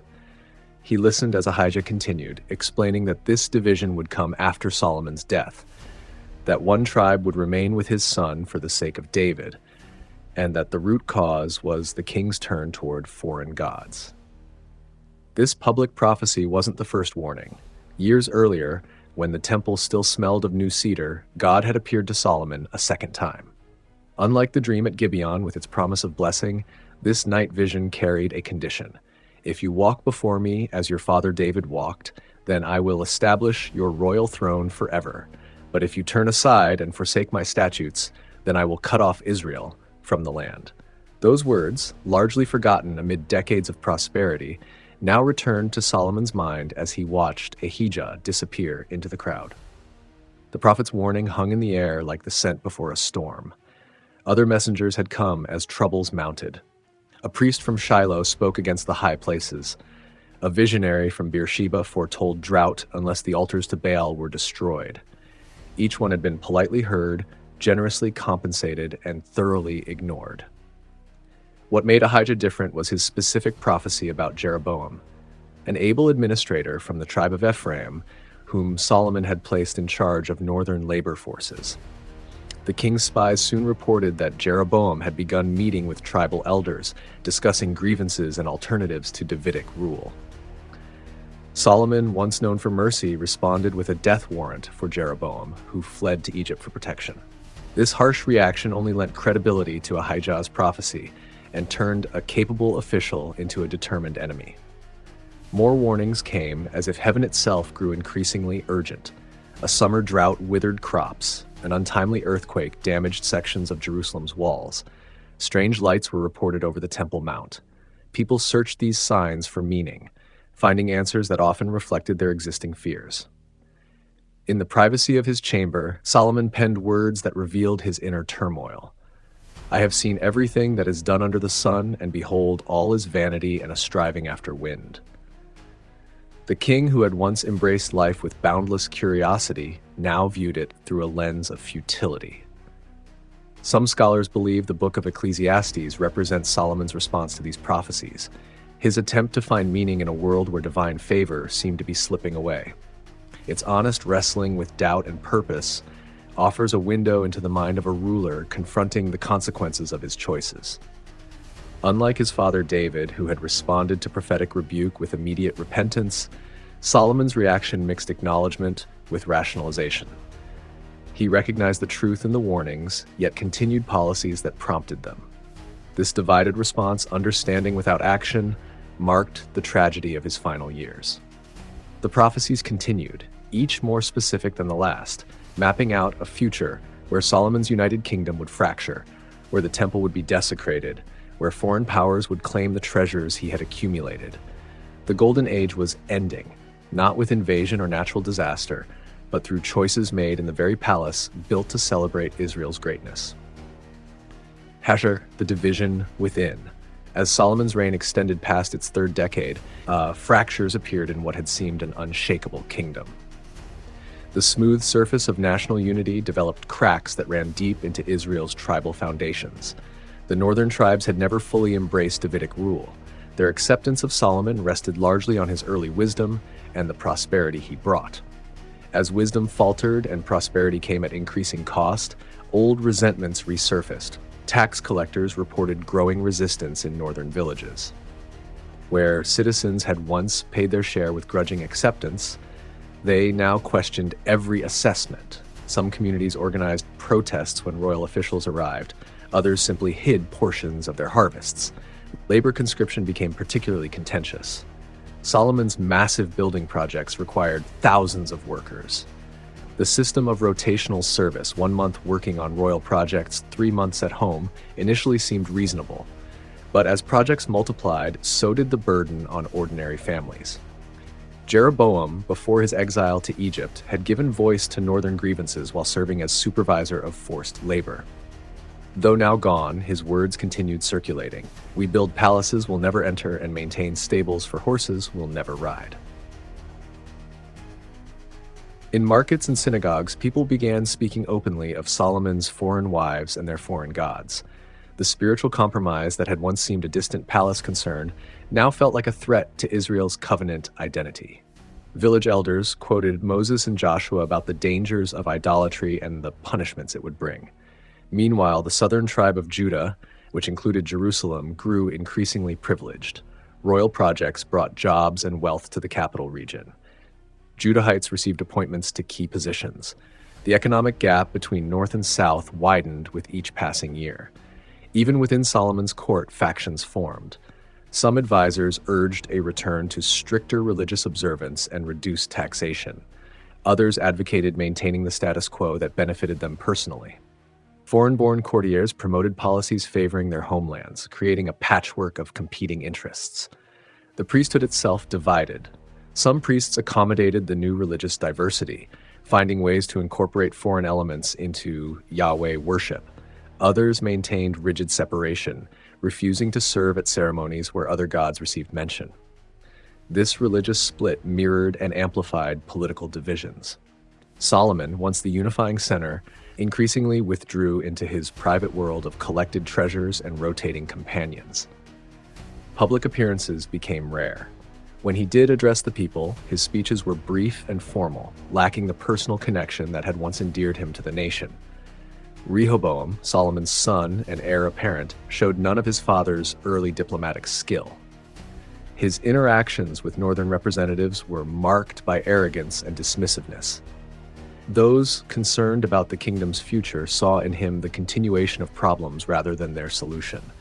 By the 40th year of Solomon's reign, Israel existed as a single kingdom only in name. Economic systems still connected its parts, and the army remained under central command. But in hearts and minds, the division was already reality. People identified as Judahites or Ephraimites or Danites first, Israelites second. The wisdom that had once guided Solomon to unite diverse elements had faded, replaced by policies that emphasized differences rather than commonalities. The king who had built the temple as a spiritual center for all tribes now presided over a nation united only by geography and fading memory of better days. When visitors from distant lands still spoke of Israel's glory, locals exchanged knowing glances. The facade remained impressive, but those living behind it felt the growing tremors of a foundation starting to crumble. Rehoboam and Jeroboam, Solomon's reign was nearing its twilight years when two men began to rise within the kingdom. Their names would forever be linked with the breaking of Israel. The first was Rehoboam, Solomon's own son and heir to the throne. Born to Naamah, an Ammonite princess, he grew up among the splendors of Jerusalem's royal court. Unlike his father, who had known humble beginnings, Rehoboam never experienced life outside the palace walls. He slept on beds of ivory, ate from golden plates, and wore the finest garments from distant lands. The young prince watched as servants rushed to fulfill his every wish. This upbringing shaped him into a man who believed in his divine right to rule with an iron fist. When we look at Rehoboam's character, we find little of Solomon's early wisdom. He gathered around himself young friends who encouraged his worst traits. They whispered that strength came through fear, not love. These advisors had never known the struggles of ordinary people. Their counsel would one day tear the kingdom apart. Meanwhile, far from the royal palace, another figure was quietly gaining influence. Jeroboam, son of Nebat, came from the tribe of Ephraim. Unlike Rehoboam, he knew what it meant to work with his hands. His rise began when Solomon noticed his talents. The king saw that the young man was industrious and placed him in charge of the labor force from the house of Joseph. Jeroboam proved himself capable and earned respect among the northern tribes. He understood their grievances about heavy taxes and forced labor. While Solomon built his magnificent projects, it was men like Jeroboam who carried the burden of making those dreams real. One day, as Jeroboam left Jerusalem, he met a prophet named Ahijah from Shiloh. This meeting would change the course of history. Ahijah wore a new cloak, which he suddenly tore into 12 pieces. He gave 10 pieces to Jeroboam and spoke words that must have stirred the young man's heart.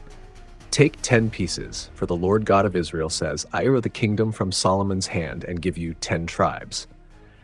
The prophet explained that God would leave one tribe for Solomon's son for the sake of David and Jerusalem, but the rest would belong to Jeroboam. This strange prophecy planted seeds of ambition in Jeroboam's mind. He began to see himself not just as a servant, but as a future king. When Solomon learned of this prophecy, his reaction was swift and harsh. The king who once showed such wisdom now sought to kill the man God had chosen. Jeroboam fled to Egypt, finding refuge under Pharaoh Shishak. There he waited, watching from afar as Solomon's glory faded. He knew his time would come. As these two men waited in the wings of history, the stage was being set for a kingdom divided. Rehoboam, raised in luxury, knew nothing of compromise. Jeroboam, shaped by hardship and divine promise, prepared himself for leadership. Their clash would fulfill prophecies spoken long ago about the consequences of Solomon's sins.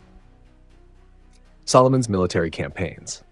The peaceful king of Israel hadn't always planned to build a mighty army. In his early years, Solomon relied on wisdom and alliances rather than military might.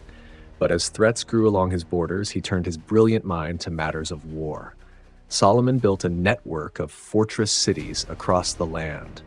Hazor in the north, Megiddo guarding the vital trade routes, and Gezer overseeing the coastal plain. These strongholds featured massive gates with 6 chambers and walls thick enough for chariots to ride along the top. Archaeological digs have uncovered remains of these impressive defenses, confirming the biblical account. The king's most innovative military development was his chariot cities. Solomon gathered 1,400 chariots and 12,000 horsemen. He stationed them in special cities built just for this purpose. These cities featured long rows of stables with feeding troughs and separate stalls for each horse. The layout allowed for quick deployment when danger threatened. At Megiddo alone, archaeologists have uncovered stables that could house hundreds of horses. The floors were carefully paved with stone and sloped for drainage. Such attention to detail shows Solomon's thoroughness in all his projects, even those of war. Where did these chariots come from? Solomon became a trader in horses and chariots, importing them from Egypt and Ku. He would buy them and then sell them at a profit to the kings of the Hittites and Arameans. In this way, he both strengthened his own forces and filled his treasury through clever trade. Solomon's navy also expanded during this time. Based in Ezion-Geber near Elath on the Red Sea, his ships ventured to distant lands, bringing back exotic goods and intelligence about foreign powers. These naval expeditions gave Israel influence far beyond its borders. For all his military buildup, Solomon's reign remained relatively peaceful. The army served more as a deterrent than an active fighting force. The king preferred to showcase his strength rather than use it. When neighboring kingdoms saw Israel's might, they often chose alliance over conflict. The cost of this military machine weighed heavily on the people. Building and maintaining fortresses required immense labor. Feeding and equipping an army of thousands drained resources from every corner of the kingdom. Taxes rose to support these projects, planting seeds of discontent. Solomon divided the nation into 12 districts for taxation and conscription. Each district took turns, providing for the royal household for 1 month of the year. This system kept Solomon's court in luxury, but pushed the burden onto ordinary families who already struggled with their own needs. As Solomon aged, this mighty military rarely saw action. It stood as a monument to his power, impressive but increasingly hollow. Like so many of his later projects, the army had become more about appearance than substance. The foundations of Israel's security were shifting from divine protection to human strength, a change that would have grave consequences. The burden of taxes. The golden age of Solomon came with a golden price tag. To fund his ambitious projects, Solomon created a tax system that squeezed the life from his kingdom. The burden grew heavier with each passing year, as the king's appetite for grandeur knew no limits. When Solomon first took the throne, the people willingly contributed to his vision. They took pride in the growing splendor of Jerusalem, the magnificent temple, the royal palace, the strengthened cities. All these showed Israel's rising prominence among nations. But as decades passed, enthusiasm waned while taxation increased. Solomon divided Israel into 12 administrative districts, each required to provide food for the royal household for 1 month each year. These provisions were staggering: 30 cores of fine flour and 60 cores of meal daily, 10 fat oxen, 20 pasture-fed cattle, and 100 sheep, besides deer, gazelles, roebucks, and fattened fowl. The royal table consumed what could have fed entire villages. These districts rarely followed tribal boundaries, disrupting ancient social structures that had united the people for generations. By cutting across these lines, Solomon weakened tribal identity and loyalty. The north felt this keenly, seeing their resources flow south to Jerusalem while receiving little in return. Beyond food, Solomon demanded labor. His system of forced service required 30,000 men to work in Lebanon's forests, cutting timber for his endless building projects. They served in shifts, 1 month in Lebanon, 2 months at home. This rotation meant families were constantly adjusting to the absence and return of their men, disrupting the agricultural work needed for survival. Another 80,000 men quarried stone in the hill country, with 70,000 carriers to transport these massive blocks. The scale of this workforce reveals the weight of Solomon's demands on his people. Fields lay untended as men built monuments to their king's greatness. Solomon's officials grew fat while collecting these taxes.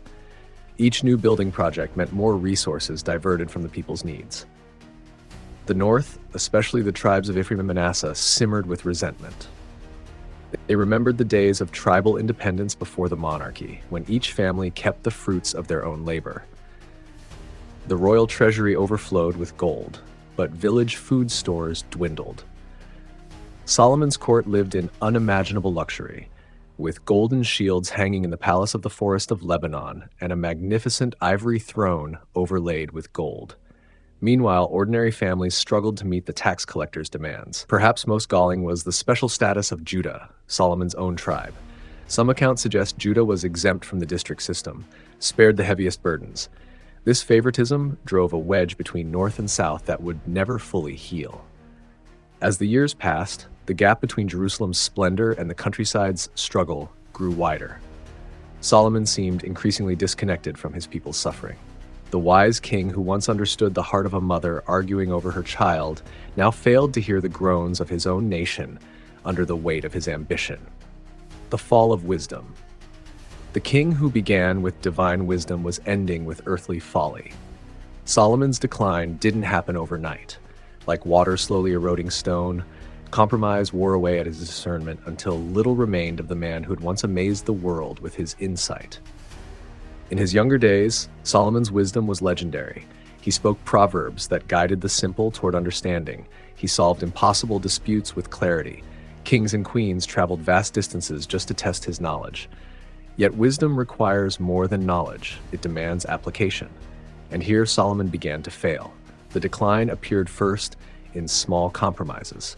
A treaty here, a marriage alliance there, each seemed reasonable, even necessary, for Israel's security and prosperity. But these decisions carried hidden costs that Solomon, in his growing pride, failed to calculate. His marriage to Pharaoh's daughter had seemed clever diplomacy, but it opened the door to Egyptian customs and beliefs. The palace he built for her stood as a monument to compromise. Soon came princesses from Moab, Ammon, Edom, Sidon, and the land of the Hittites. Each brought her gods, her priests, her customs. Solomon knew the law forbade such marriages, warning they would surely turn your hearts after their gods.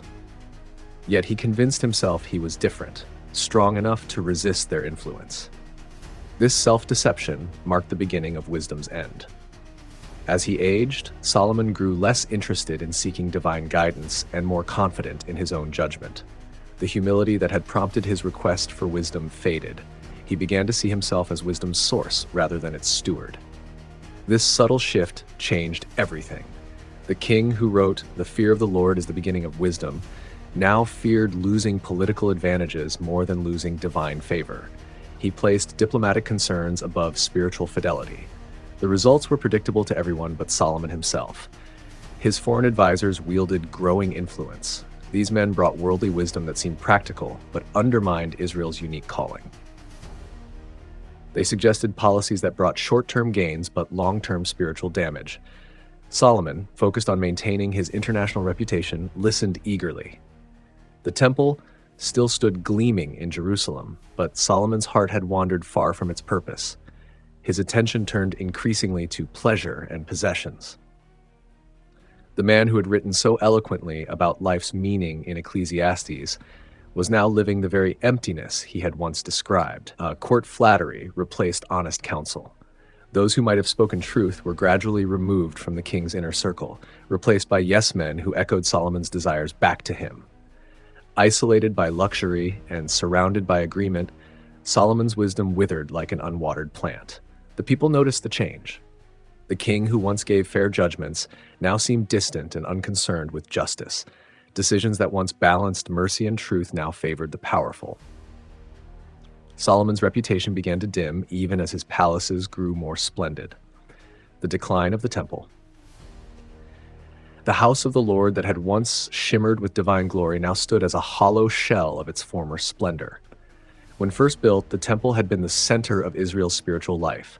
Now it shared the skyline with shrines to foreign gods.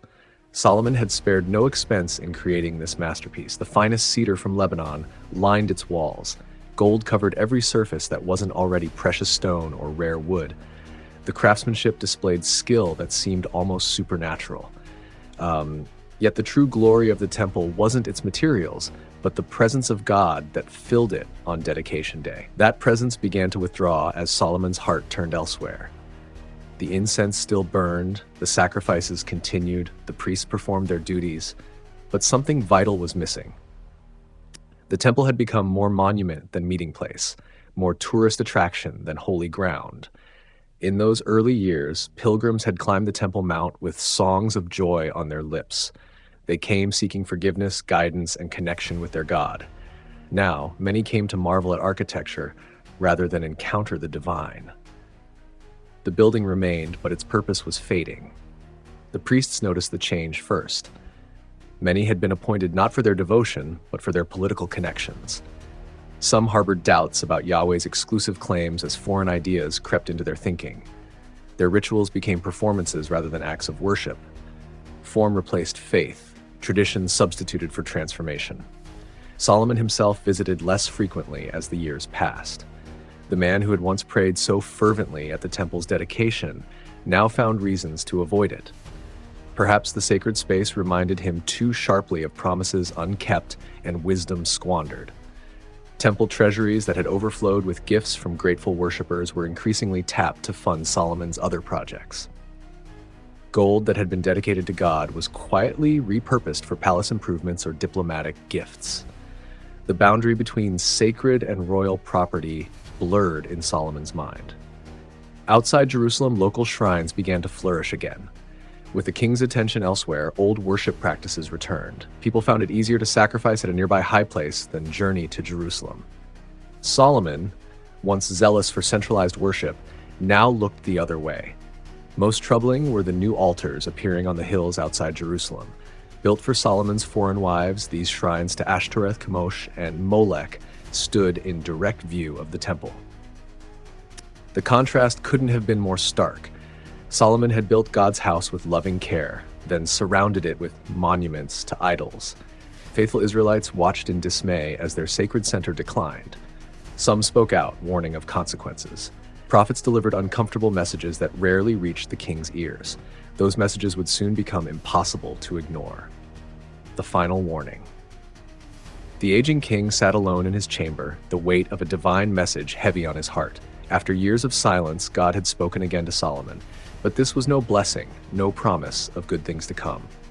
This was judgment delayed, but not canceled. The message came through a prophet whose name Scripture doesn't record. Perhaps it was an older man, one who remembered Solomon's early zeal. Perhaps it was a younger voice, someone who had watched the king's slow decline with growing alarm. Whoever delivered it, the words cut through Solomon's carefully constructed defenses. Since this is your attitude, and you have not kept my covenant and my decrees, which I commanded you, I will most certainly tear the kingdom away from you and give it to one of your subordinates. The message continued with a single mercy. This tearing would not happen in Solomon's lifetime. For David's sake, the kingdom would remain intact until Solomon's death, but his son would inherit a diminished throne, ruling only one tribe, while the rest followed another king. Solomon dismissed the messenger, but couldn't dismiss the message. In quiet moments, its truth haunted him. He knew the terms of the covenant he had broken. He had read the warnings in the scrolls of the law. The consequences now approaching were exactly what Moses had foretold for kings who turned from God's path. What troubled him most was the mention of David. The kingdom would be torn apart, but one piece would remain, not for Solomon's sake, but for his father's faithfulness. Solomon had begun with such advantages, such blessings. David had handed him a united kingdom, peace on every border, and divine favor. What had Solomon done with this inheritance? He had built, yes, the temple, the palace, the fortresses, all stood as testimony to his vision. But buildings of stone cannot replace obedience. Monuments cannot substitute for faithfulness. Solomon had created a golden age that was now revealed as gilded rather than solid gold. The king called for wine to dull his thoughts. He summoned musicians to drown out the inner voice that spoke of judgment. But in the quiet hours before dawn, the truth remained. The kingdom would divide. His son would rule a fragment. His legacy would be a cautionary tale rather than an inspiration. Solomon considered repentance. Was it too late to turn back? Could the judgment be averted through sincere change? The questions lingered, but action seemed beyond him now. Decades of compromise had worn paths of habit too deep to easily abandon. The foreign wives remained, their altars still stood, the idolatrous practices continued. The warning echoed warnings given years before that Solomon had ignored. Now, faced with the certainty of consequences, he found himself paralyzed between knowledge and action. The wisest king could see the right path, but seemed unable to walk it. Throughout Israel, whispers spread about the divine message. Those who had watched Solomon's drift from wisdom nodded with sad understanding.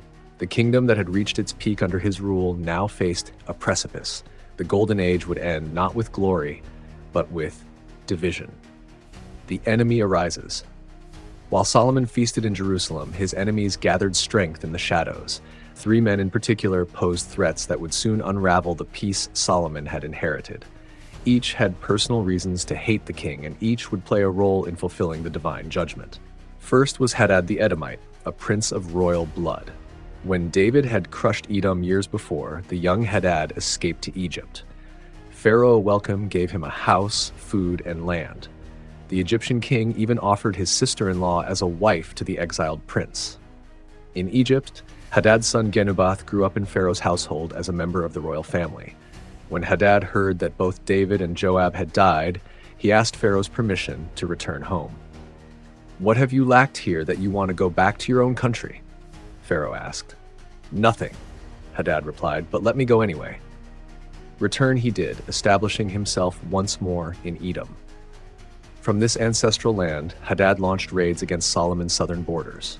Though not strong enough to defeat Israel outright, these attacks drained resources and attention from Solomon's government.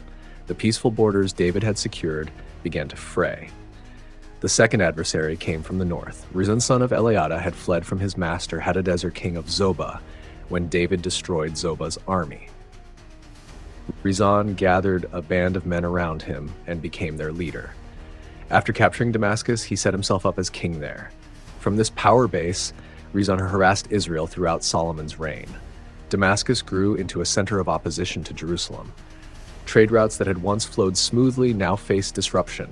Solomon found himself playing diplomatic games to maintain access to northern markets. But most dangerous of all was the enemy within, Jeroboam, son of Nebat. Unlike the others, Jeroboam was an Israelite from the tribe of Ephraim. Solomon had noticed this young man's abilities and placed him in charge of labor forces from the northern tribes. Jeroboam performed his duties well, gaining respect among workers who resented their heavy burdens. Jeroboam's moment of destiny came when he met the prophet Ahijah outside Jerusalem. The prophet tore his new cloak into 12 pieces and gave 10 to Jeroboam, saying, "Take 10 pieces, for the Lord God of Israel says, I will tear the kingdom from Solomon's hand and give you 10 tribes." This divine endorsement transformed Jeroboam from administrator to king-in-waiting. When Solomon learned of the prophecy, he tried to kill Jeroboam, who fled to Egypt. There, under the protection of Pharaoh Shishak, he waited for Solomon's death. Egypt had once been Solomon's ally and his wife's homeland. Now it harbored two of his most dangerous enemies. The diplomatic marriages and treaties Solomon had trusted proved as fragile as spider webs when divine favor withdrew. Solomon's response to these threats showed how far he had fallen from his early wisdom. Instead of addressing the root causes, his own disobedience and the people's discontent, he relied on military strength and political maneuvering. He increased taxes to fund more fortresses, which only deepened public resentment. The stage was now set for the fulfillment of prophecy. 3 enemies waited, from the south, the north, and within Israel itself. Like vultures circling, they sensed the coming end of Solomon's glory. They needed only to be patient and watch the mighty king complete his own downfall. The wives of Solomon. The cool evening breeze carried the scent of strange incense across Jerusalem's hills. From his palace roof, Solomon could see fires burning on the high places he had built for his foreign wives. 700 women of royal birth shared his life, along with 300 concubines. Each had brought her gods, her customs, her spiritual claims into Israel's heart. Solomon's marriages had begun as political alliances. The daughter of Pharaoh came first, cementing ties with Egypt. Then came princesses from Moab, Ammon, Edom, Sidon, and the Hittite kingdoms. Each marriage sealed a treaty, opened trade routes, or prevented war. By bringing potential enemies into his family, Solomon thought he was securing peace. The king built separate palaces for his most important wives. The Egyptian princess lived in a house that rivaled Solomon's own residence. These weren't mere living quarters, but cultural embassies where foreign customs flourished. Court life became a blend of practices from across the known world. At first, Solomon tolerated his wives' religious practices as a diplomatic courtesy. He allowed small shrines within the palace complex where they could honor their gods in private. But tolerance became participation, and private shrines grew into public altars. The man who had built Yahweh's temple now constructed sacred spaces for idols. On the hill east of Jerusalem, opposite the Temple Mount, Solomon built high places for Chemosh, the detestable god of Moab, for Molech, the abomination of the Ammonites, and for Ashtoreth, the goddess of the Sidonians. The contrast couldn't be more stark. Across one valley stood the temple of the true God. Across another rose monuments to idols. What began as political compromise became spiritual corruption. Solomon's heart, once devoted solely to Yahweh, now divided its loyalty. The king who had warned in Proverbs against the foreign woman who leads astray now found himself entangled in that very snare, multiplied 700 times. Solomon knew better. The law explicitly warned kings against multiplying wives, or his heart will be led astray. His father David had suffered greatly from his own marital complications. Yet Solomon convinced himself that he could manage these relationships without spiritual damage. This self-deception proved fatal to his wisdom. As Solomon aged, his wife's influence grew stronger. The Egyptian princess, who had once adapted to Israelite ways, now insisted on Egyptian rituals. The Moabite wife, who had seemed to embrace Yahweh, now openly served Chemosh. What had been hidden became public. What had been tolerated became celebrated. Most troubling were the altars to Molech in the valley of Hinnom. This Ammonite deity demanded child sacrifice, a practice utterly abhorrent to Yahweh. That Solomon would permit such worship showed how far he had fallen. The wisdom that had once astonished the world could no longer distinguish between good and evil. The people watched in dismay as their king bowed before foreign gods. Some followed his example, reasoning that if the wisest man in the world worshipped these deities, they must have power. Idolatry spread through Israel like a disease, infecting even those who had once been faithful. The Queen of Sheba returns. 20 years had passed since the Queen of Sheba's first visit to Jerusalem. Now her caravan approached the city again, but much had changed in the decades between. The queen herself had aged gracefully, her beauty tempered by wisdom gained through years of rule. Jerusalem, too, had transformed, more splendid in appearance, yet somehow diminished in spirit. Their first meeting had been legendary. She had come to test Solomon with hard questions, bringing spices, gold, and precious stones as gifts. The young king had dazzled her with his wisdom, answering every riddle she posed. She had declared, "The half was not told me. Your wisdom and prosperity exceed the report I heard." This time, her purpose was different. Rumors had reached Sheba of Solomon's decline. Trade networks carried not just goods but gossip, and merchants whispered of the king's foreign altars, his harsh taxes, his fading judgment. The queen came now not to test but to see for herself what remained of the man who had once impressed her so deeply. Solomon welcomed her with elaborate ceremony. The palace gleamed even more brightly than before, with new wings added and more gold adorning every surface. The banquet prepared in her honor featured exotic delicacies from across Solomon's trading empire. Servants in fine linen attended every need before it could be expressed. But beneath this polished surface, the queen sensed something missing. The light in Solomon's eyes had dimmed. His famous wit now seemed rehearsed rather than spontaneous. When she posed new riddles, his answers came slower, relying more on accumulated knowledge than fresh insight. Their conversations revealed the change most clearly. Where once they had discussed the nature of wisdom and the responsibilities of rulership, now Solomon spoke mainly of his building projects and collected treasures. The queen noticed how often he mentioned the cost of things rather than their purpose or beauty. Walking through Jerusalem, she saw impressive new structures everywhere. But she also noticed the strained faces of citizens, the military presence at every corner, the foreign shrines dotting the hillsides. This was not the kingdom of justice and peace, she remembered. In private moments, away from court officials, the Queen of Sheba spoke frankly with her old friend. "Solomon," she said, "your buildings have grown taller, but has your wisdom grown deeper? Your gold shines brighter, but does your justice still shine? Your fame has spread further, but has your understanding expanded with it?" These gentle questions pierced Solomon's carefully maintained facade. For a moment, the old connection between these two rulers rekindled. Solomon confessed his weariness, his sense that all his accomplishments were vanity and chasing after wind.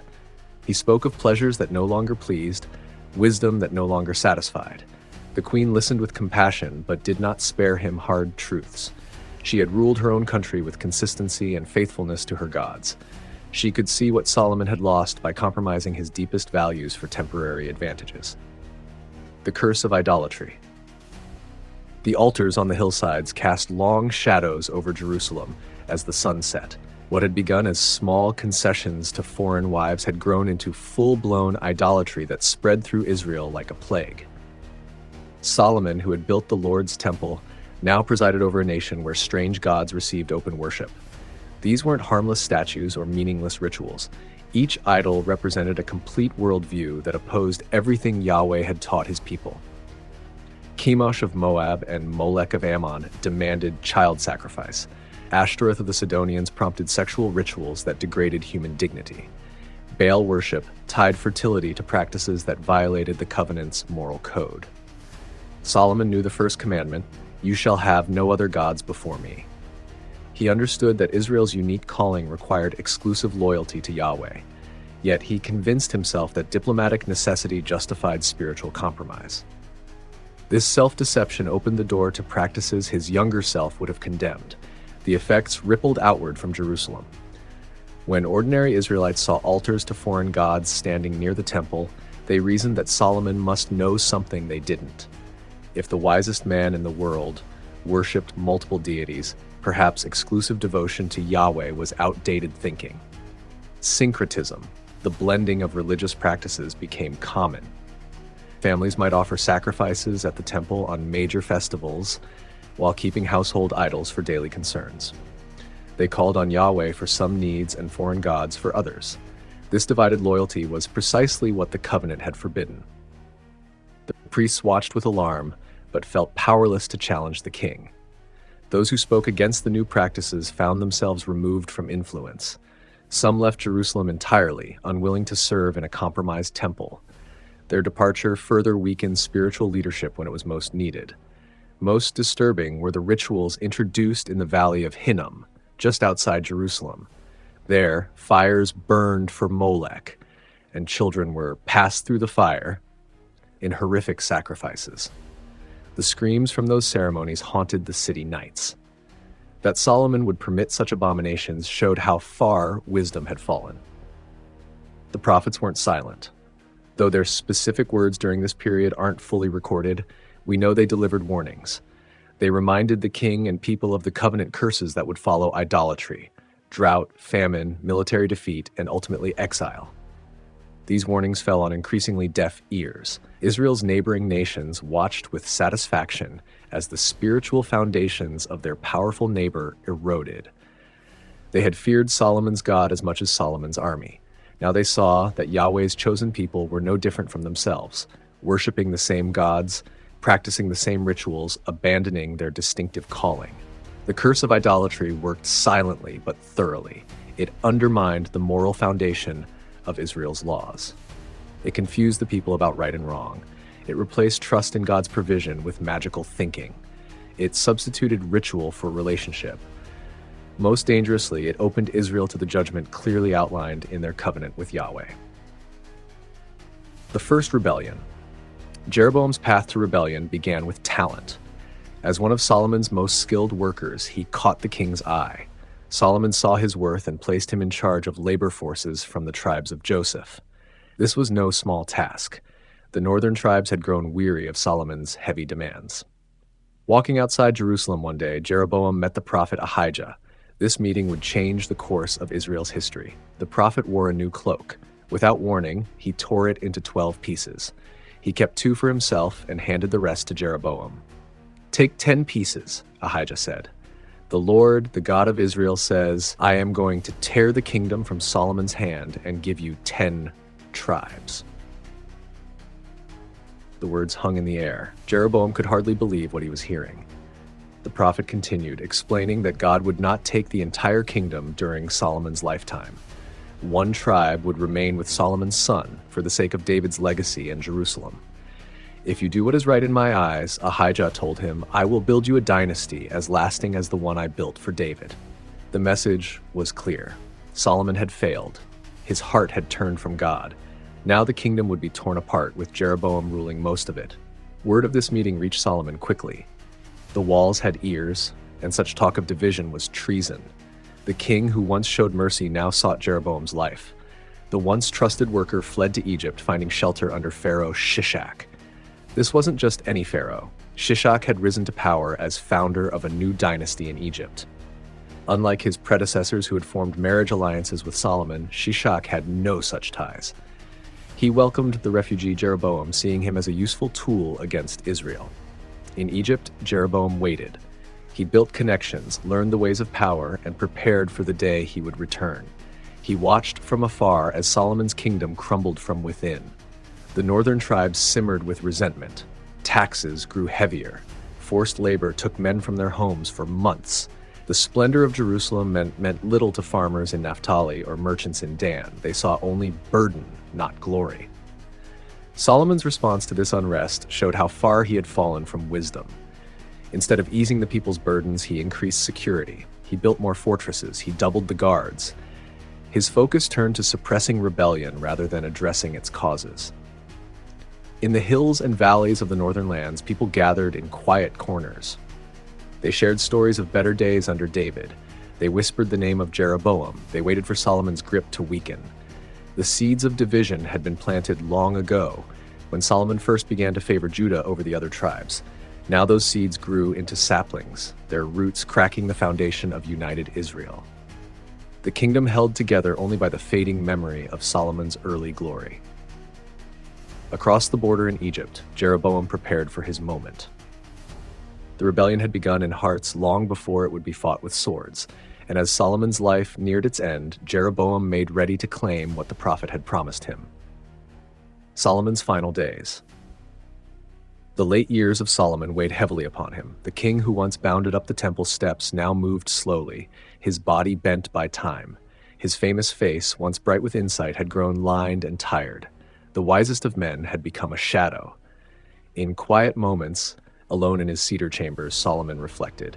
His mind remained sharp enough to recognize what he had become. The splendor surrounding him now seemed hollow.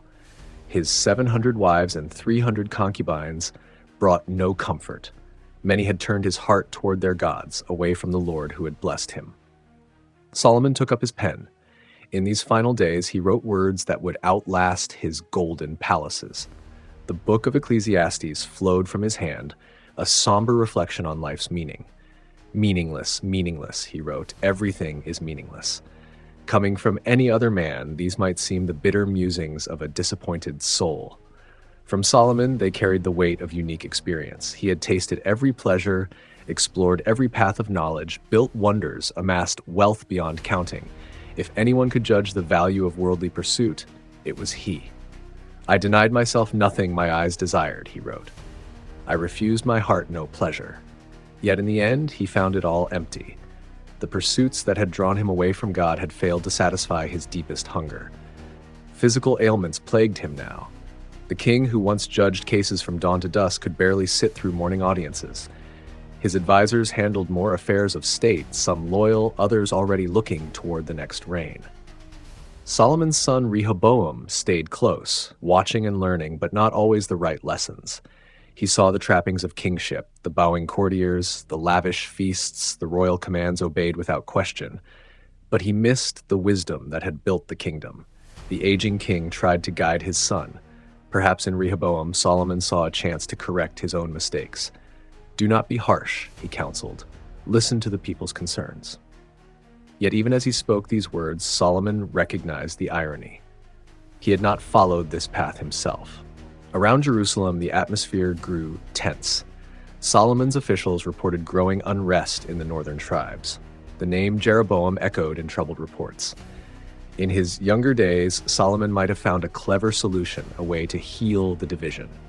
Now he could only strengthen the walls and increase the guards. In rare moments of clarity, Solomon returned to the God of his father David. He remembered the night at Gibeon, when the Lord had appeared to him in a dream. How simple things had seemed then, how pure his desire for wisdom had been. The temple still stood magnificent on Mount Moriah. Solomon would sometimes visit at dawn before others arrived. In that quiet place, surrounded by the beauty he had built for God, he sought forgiveness. Did he find it? The scriptures do not say, but his writings suggest a man returning to his first love, however imperfectly. As the end neared, Solomon gathered his closest advisors and family. He spoke of the covenant, of God's promises to David. Despite his failures, he clung to hope that God's mercy would outlast his mistakes. The final days passed in painful slowness. The king who had begun with such promise now faced the end of a divided legacy. His body failed gradually, his famous mind clouding. Those who attended him heard him murmur about wisdom and folly, sometimes quoting his own proverbs. In his last moments, what thoughts crossed Solomon's mind? Did he remember the glory of the temple dedication when God's presence filled the holy place? Did he recall the visit of the Queen of Sheba and how she had stood breathless before his wisdom? Or did he think of simpler days, before crown and controversy, when he was just the beloved son of David? The scriptures tell us only that Solomon slept with his ancestors after reigning 40 years. The wisest king of Israel was gathered to his people. He was buried in the city of David beside his father. The golden age of Israel ended with his last breath. The death of Solomon. When word spread that Solomon had died, silence fell over Jerusalem. Merchants closed their stalls, workers set down their tools. The bustling city grew still as the news passed from mouth to ear. The great king was gone. Inside the palace, preparations began. Solomon's body was washed and anointed with precious oils. He was dressed in royal robes, the crown of Israel placed upon his head one final time. His hands, once so expressive when delivering judgments, were folded over his chest. A procession formed to carry him to his tomb in the city of David. Palace guards led the way, their spears lowered in respect. Priests from the temple followed, swinging censers of incense that filled the air with sweet smoke. The royal family walked behind the bier, Rehoboam at the front, his face set in solemn dignity. As the procession wound through Jerusalem's streets, people lined the way.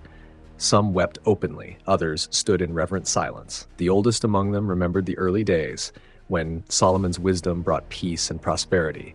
The youngest knew only the later years of burden and division. All recognized that a momentous chapter had closed. At the royal tombs, the high priest spoke the ancient blessings. Solomon's body was placed beside David's, father and son united again.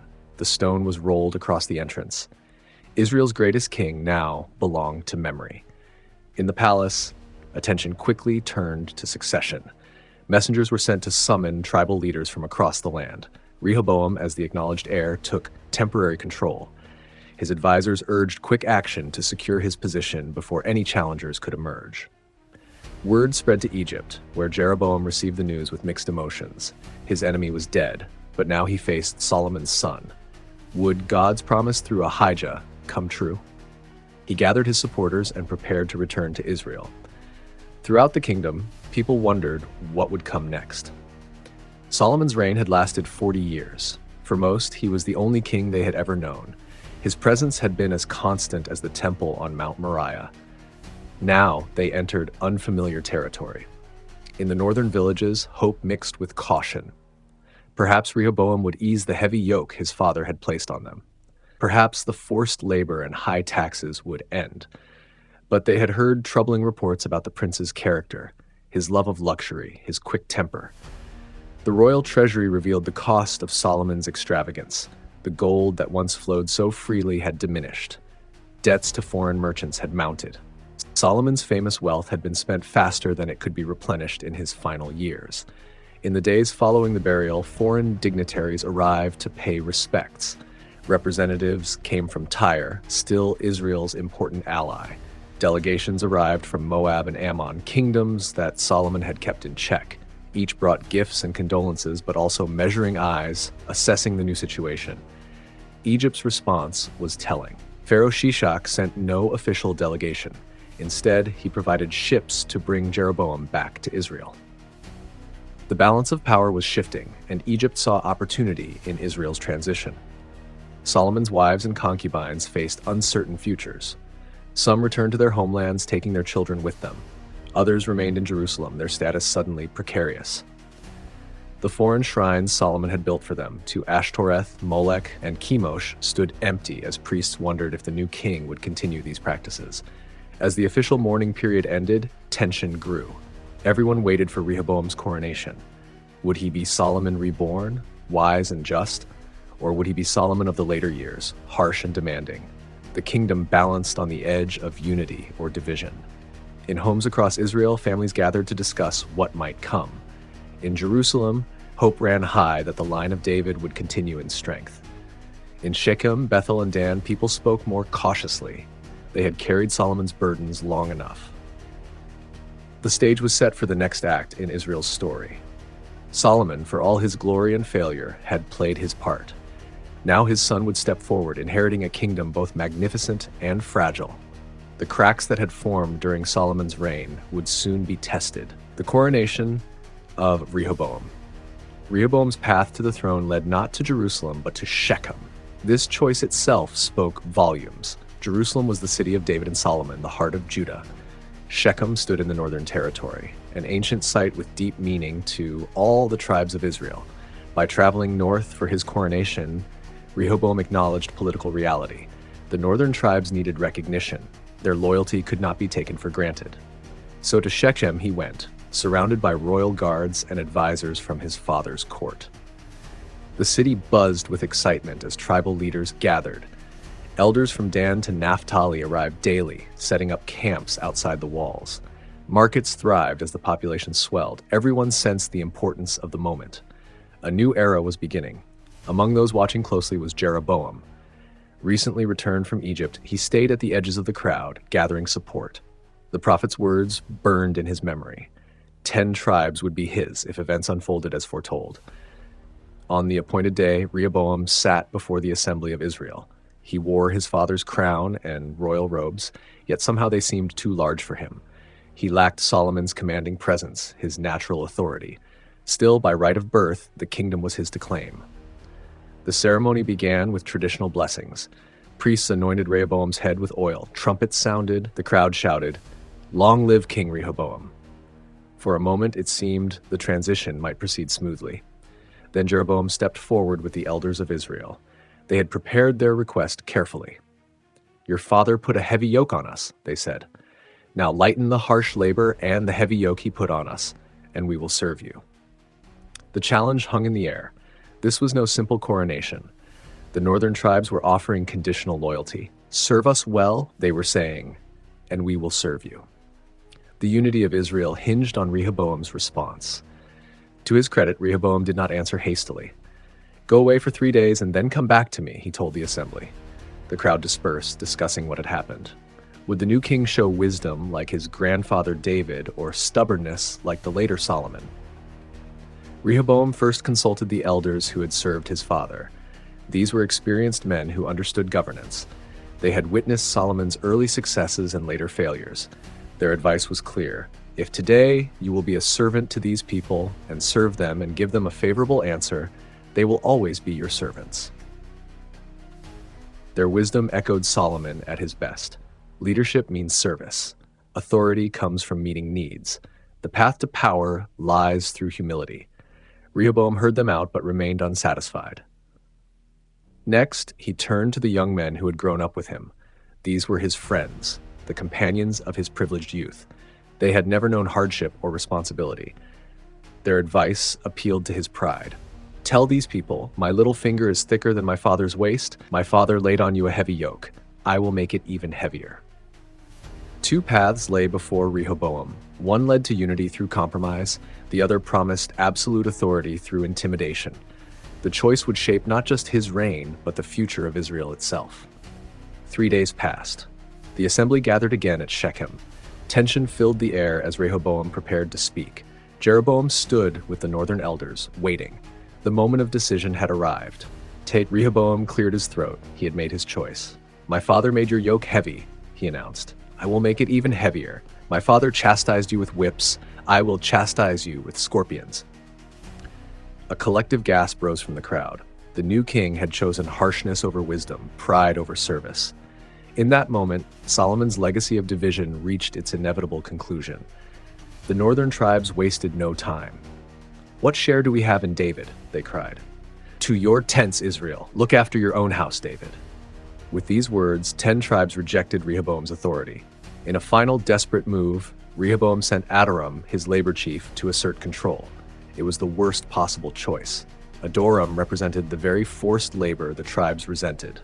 The crowd stoned him to death. Rehoboam, fearing for his life, jumped into his chariot and fled to Jerusalem. The coronation had become a catastrophe. Instead of uniting the kingdom, it had torn it apart. Solomon's son would rule just two tribes, Judah and Benjamin. The rest would follow Jeroboam. The united monarchy of Israel had ended. Back in Jerusalem, Rehoboam rallied an army, determined to force the northern tribes into submission. But a prophet named Shemaiah brought a message from God. "Do not go up to fight against your brothers. Go home, every one of you, for this is my doing." For once, Rehoboam listened. The army disbanded. The division would stand. What Solomon's folly had begun, his son's arrogance had completed. One kingdom had become two. The Great Schism, the tearing of Israel, happened swiftly. What had been one nation under David and Solomon now became two kingdoms with different paths. The northern kingdom kept the name Israel, while the southern kingdom became known as Judah. Jeroboam wasted no time establishing his rule over the 10 northern tribes. He chose Shechem as his capital, a city with rich history dating back to the patriarchs. There he built his palace and government centers, creating a new power base to rival Jerusalem. In the south, Rehoboam retreated to the safety of Jerusalem's walls. Though his kingdom was smaller, he held significant advantages. He controlled the temple with its religious authority. The professional army remained largely loyal to him. The treasury, despite Solomon's spending, still contained wealth. The division created immediate practical problems. Families found themselves separated by a new border. Trade routes were disrupted. Religious pilgrimages to Jerusalem became complicated for northerners. What had been internal commerce was now international trade, subject to taxes and restrictions. Jeroboam faced a serious religious challenge. The temple stood in Jerusalem, in his rival's territory. 3 times yearly, the law required all Israelite men to appear before the Lord at the temple. If his people continued this practice, their loyalty might shift back to the house of David. His solution revealed clever political thinking, but spiritual bankruptcy. Jeroboam created 2 new worship centers within his kingdom, one in Dan in the north, the other in Bethel in the south. At each site, he placed a golden calf and told the people, "Here are your gods, O Israel, who brought you up out of Egypt." This wasn't meant as rejection of the Lord. Rather, the calves were supposed to represent the God of Israel. But this violated the clear command against making images. Jeroboam appointed his own priests, not from the tribe of Levi, as required by law. He even created his own festival to replace the Feast of Tabernacles. In Jerusalem, Rehoboam watched these developments with mixed emotions. He fortified cities throughout Judah, preparing for the war he expected. The Levites, rejected by Jeroboam, streamed south to Jerusalem, strengthening Rehoboam's religious authority. For 3 years, Rehoboam remained faithful to the Lord. The worship at the temple continued as Solomon had established it. Priests offered sacrifices. The annual festivals drew the faithful. Jerusalem remained the spiritual center of the covenant people. But old habits die hard. Soon, Rehoboam allowed high places and sacred pillars to be built throughout Judah. The spiritual compromise that had marked Solomon's later years continued under his son. The people sacrificed on hilltops and under green trees, adopting practices of the surrounding nations. In the northern kingdom, Jeroboam's religious reforms had lasting consequences. By rejecting the Levitical priesthood and the temple, he set his kingdom on a path away from the covenant. Future kings of Israel would be measured against the sins of Jeroboam, who led Israel away from true worship. The political division soon faced its first external test. In Rehoboam's 5th year, Pharaoh Shishak of Egypt launched an attack against Judah. With 1,200 chariots and a massive army, he swept through the land, capturing the fortified cities Rehoboam had built. Shishak reached Jerusalem itself. Rather than destroying the city, he demanded its treasures. Rehoboam surrendered the gold shields Solomon had made for the temple, along with much of the remaining treasury. The shields were replaced with bronze copies, a telling symbol of diminished glory. This Egyptian campaign wasn't random. Shishak had sheltered Jeroboam during Solomon's reign. Now, he moved to weaken Judah while leaving Israel untouched, supporting his former guest's position. International politics had entered a new phase, with Egypt playing the 2 Hebrew kingdoms against each other. The people suffered most from the division. Tax burdens remained heavy in both kingdoms as each king tried to establish his authority. Border skirmishes disrupted agriculture. The unified market that had brought prosperity under Solomon fragmented, reducing trade opportunities. Religious life transformed as well. In the north, the new shrines at Dan and Bethel became centers of a modified worship that drifted further from Mosaic law with each generation. In the south, though the temple remained, syncretism grew as foreign practices mixed with true worship. Through prophets, God continued to speak to both kingdoms. In the north, men like Ahijah warned of consequences for abandoning the covenant. In the south, Shemaiah reminded the kings of their responsibility to lead in righteousness. The divided nation remained under divine oversight. Rehoboam ruled for 17 years, never regaining the lost tribes. Jeroboam established a northern dynasty that would continue through his son. The fracture Solomon had caused became permanent. Never again would the 12 tribes unite under one crown. The Great Schism changed Israel's destiny. What had been a regional power under Solomon became two vulnerable states, susceptible to stronger neighbors. The division weakened both kingdoms militarily, economically, and spiritually.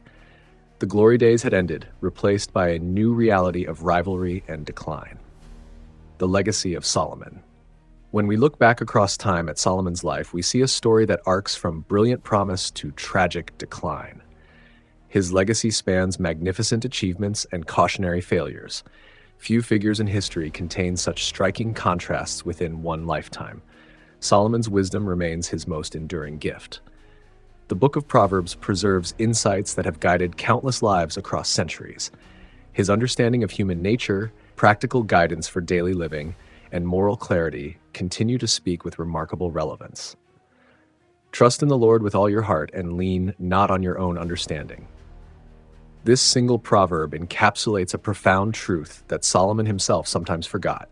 His wisdom reached its height when he recognized its divine source and its limits. The temple stands as Solomon's greatest physical achievement. Though destroyed centuries ago, its impact on faith continues. The detailed biblical descriptions have inspired worship spaces across the world. More importantly, Solomon's temple embodied the revolutionary concept that the divine presence could dwell among humans. At its dedication, Solomon spoke words that transcended the building itself. But will God really dwell on earth? The heavens, even the highest heaven, cannot contain you. How much less this temple I have built? Even in his masterwork, Solomon recognized that God could not be limited to human constructions. Solomon's commercial empire transformed Israel from a regional kingdom to an international power. He established trade routes that connected Africa, Asia, and Europe through Israel. The wealth that flowed into Jerusalem funded unprecedented public works and raised living standards. For a brief moment, Israel stood at the crossroads of the ancient world. Yet this commercial success carried hidden costs. The heavy taxation required to maintain Solomon's lifestyle gradually eroded public support. The forced labor drafts, though common in that era, created resentment among the northern tribes. Wealth concentrated in Jerusalem, while rural areas felt neglected. The king's diplomatic marriages initially brought stability, but eventually undermined Israel's spiritual foundation. Solomon built shrines to foreign gods to please his wives, introducing idol worship to a nation called monotheism. This compromise opened the door to practices opposed to covenant living. Solomon's writings reveal his inner journey. Proverbs shows the confident teacher sharing wisdom with clarity and authority. Ecclesiastes reveals the reflective philosopher questioning life's meaning after tasting every pleasure. The Song of Songs celebrates human love with unabashed joy. Together, they present a complex man who experienced life's full range. His example offers powerful warnings about how wisdom can coexist with folly. Solomon knew what was right, but didn't always do it. He understood God's law, yet violated it. His brilliant mind could justify compromises his heart knew were wrong. Intelligence without obedience proved insufficient. The divided kingdom stands as Solomon's most painful legacy. His actions set in motion events that tore Israel apart. The nation never recovered its unity or former glory. Two weaker kingdoms replaced one strong one, eventually falling to Assyria and Babylon. The exile that followed can be traced in part to seeds Solomon planted. Yet even here, we see God's providence at work. Through the divided kingdoms, through exile and return, God preserved a remnant. The line of David continued through Judah, fulfilling the promise that his dynasty would endure forever, ultimately leading to Jesus, called Son of David, Son of Solomon. Solomon's story reminds us that beginnings matter less than endings. He started with divine blessing, unmatchable gifts, and a clear purpose. He ended with divided loyalties, compromised faith, and a crumbling legacy. The trajectory of his life warns against slow drift from core values. Perhaps most striking is how Solomon's story reveals the limitations of human wisdom. Despite unparalleled insight, he couldn't save himself from poor choices. His example suggests that wisdom must be renewed daily through humble connection with its source. Knowledge alone cannot sustain right living. In Jewish tradition, Solomon remains a contradictory figure, praised for wisdom, yet criticized for failures. Christians see in him both example and warning. Muslims honor him as a prophet who spoke with birds and commanded jinn. Across traditions, his complexity continues to fascinate. For all his failings, Solomon left words that still guide seekers of wisdom. The fear of the Lord is the beginning of wisdom. This insight, perhaps his greatest, points beyond human understanding to divine revelation. True wisdom begins in relationship with God, not merely intellectual achievement. Solomon's legacy reminds us that even the wisest and wealthiest remain human, subject to temptation and error. His story contains no villains except the slow compromise that erodes conviction. His failures weren't dramatic, but gradual, small choices that eventually produced large consequences.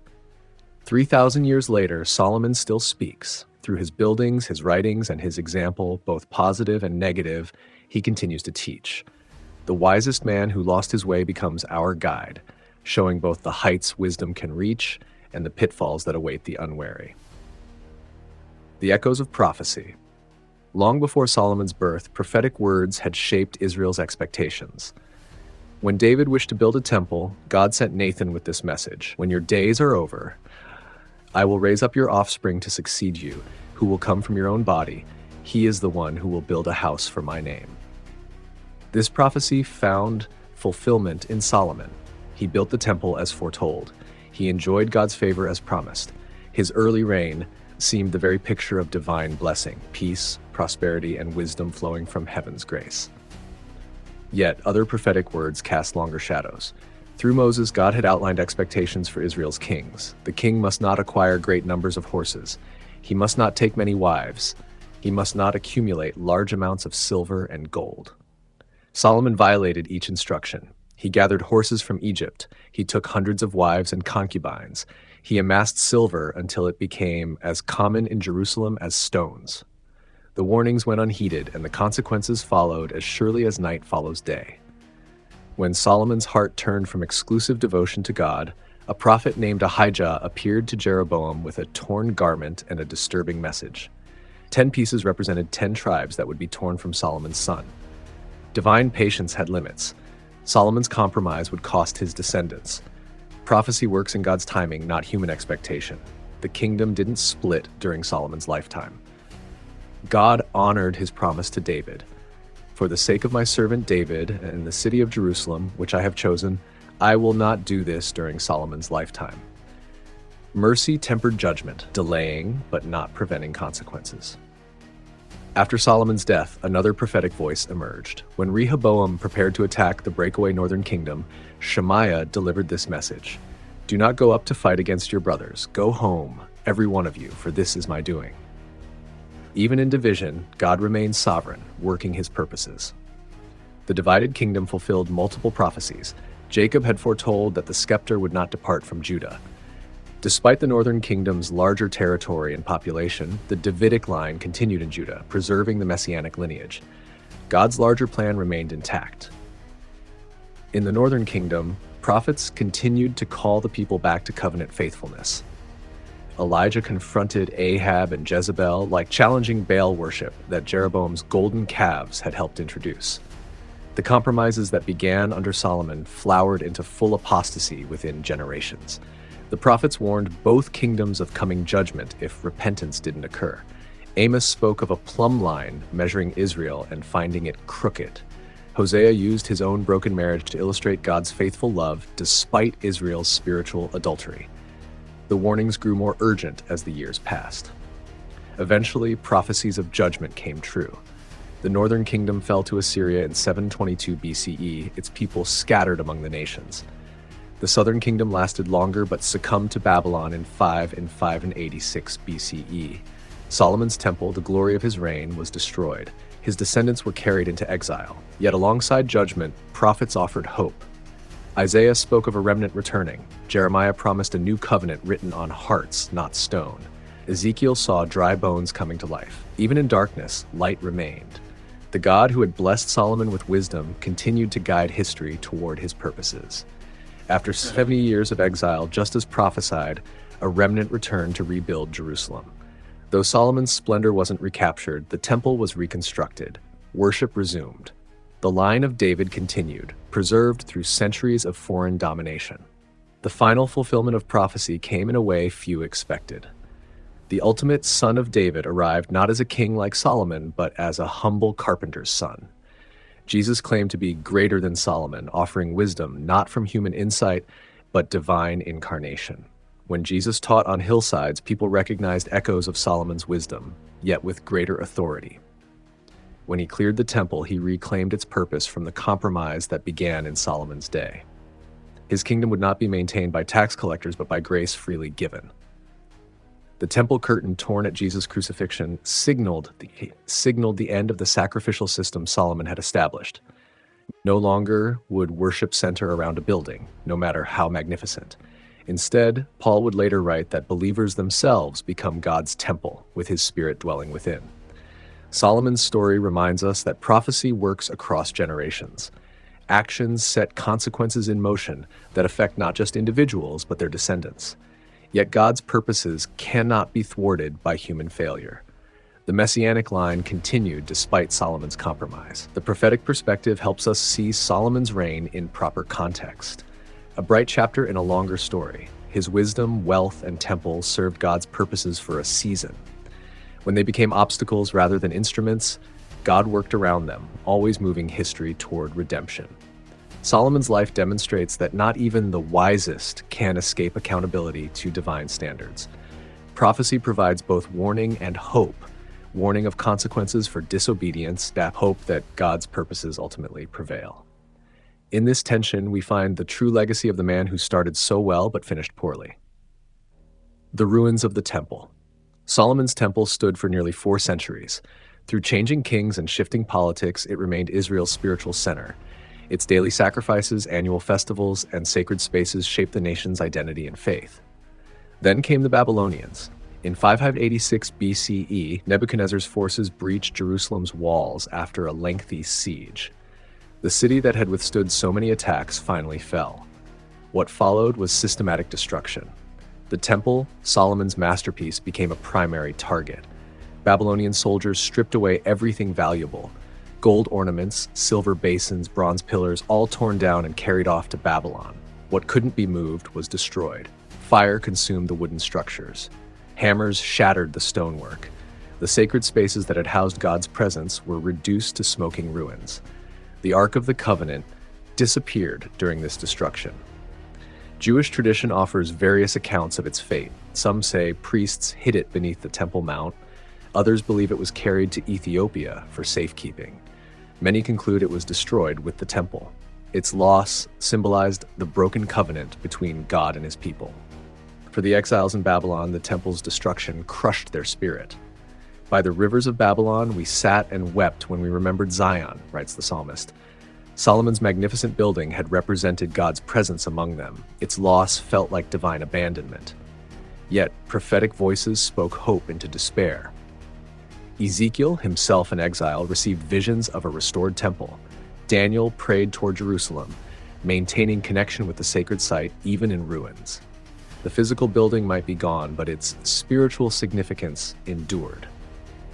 After 70 years, just as Jeremiah had prophesied, a remnant returned to Jerusalem. Under Zerubbabel's leadership, they began rebuilding the temple. This second temple couldn't match Solomon's splendor. The elderly who remembered the first temple wept at the comparison, yet this humbler structure fulfilled its essential purpose, providing space for worship. Over the following centuries, the second temple underwent various renovations. King Herod the Great launched an ambitious expansion project around 20 BCE, transforming it into one of the ancient world's architectural wonders. Ironically, this renewed glory came when Israel had lost its independence, now under Roman rule. This renovated temple stood during Jesus' lifetime. He was presented there as an infant. He debated teachers in its courts as a boy. As an adult, he drove out merchants who had transformed sacred space into a marketplace. Standing in Herod's magnificent structure, Jesus made a startling prediction. Not one stone here will be left on another. Every one will be thrown down. This prophecy fulfilled in 70 CE when Roman legions crushed a Jewish rebellion. Once again, Jerusalem fell. Once again, the temple burned. The gold melted between stones, causing soldiers to pry apart every block to retrieve it. Just as Jesus foretold, not one stone remained upon another. All that survived was the western retaining wall, not part of the temple proper, but the platform on which it stood. This western wall became Judaism's most sacred site, the closest accessible point to where the Holy of Holies once stood. For centuries, Jews have gathered there to pray and slip written prayers between its ancient stones. The temple's repeated destruction carries profound theological significance across faith traditions. For Jews, it marked a transition from temple-centered worship to synagogue-based practice, from sacrifice to prayer and study. Judaism survived and even thrived without the physical temple, demonstrating remarkable spiritual resilience. For Christians, the temple's fate connects to Jesus' teachings about worship in spirit and truth, rather than at any physical location. Early Christian writers saw the temple's destruction as confirmation that God's presence had moved from a building to the community of believers, the living stones of a spiritual temple. Today, the Temple Mount remains one of the world's most contested religious sites. Jews pray at the Western Wall below, Muslims worship at the Dome of the Rock and Al-Aqsa Mosque above. Christians visit in pilgrimage. All three faiths trace spiritual heritage to the ground where Solomon first built his temple. Archaeological excavations near the Temple Mount have uncovered artifacts from Solomon's era. Stone weights, pottery shards, and building materials confirm the biblical accounts of Jerusalem's glory days. Yet of the temple itself, little physical evidence remains. Its greatest legacy lives not in stones, but in the faith it helped shape. Solomon's temple established patterns of worship that influenced religious practice for thousands of years. The sacred architecture, with increasingly holy spaces culminating in the Holy of Holies, inspired designs of synagogues, churches, and mosques across the world. The concept of sacred space, carefully delineated from the common world, continues to shape how people approach the divine. The temple's destruction taught profound lessons about the danger of equating God's presence with any physical location. The prophets warned repeatedly against this mistake. Thus says the Lord, "Heaven is my throne, and the earth is my footstool. What is the house that you would build for me?" From temple ruins emerged a more portable faith. When buildings fell, scriptures remained. When sacrifices ceased, prayer continued. When priests lost their function, teachers rose to guide communities. The resilience of faith beyond institutional structures stands as one of history's most remarkable stories. The site where Solomon once dedicated the temple with prayers and sacrifices now bears little resemblance to its former glory. Yet pilgrims still come, drawn by the echoes of what once stood there. Something about that ground continues to stir the human spirit, connecting present worshipers with those who came before. Solomon built his temple as the culmination of Israel's journey from portable tabernacle to permanent dwelling. He could not have imagined how its destruction would launch another journey, from centralized worship to dispersed communities, from priestly authority to rabbinic guidance, from sacrifice to scripture. The ruins of Solomon's achievement remind us that nothing material lasts forever. The wisdom he recorded endures while his golden palace has vanished.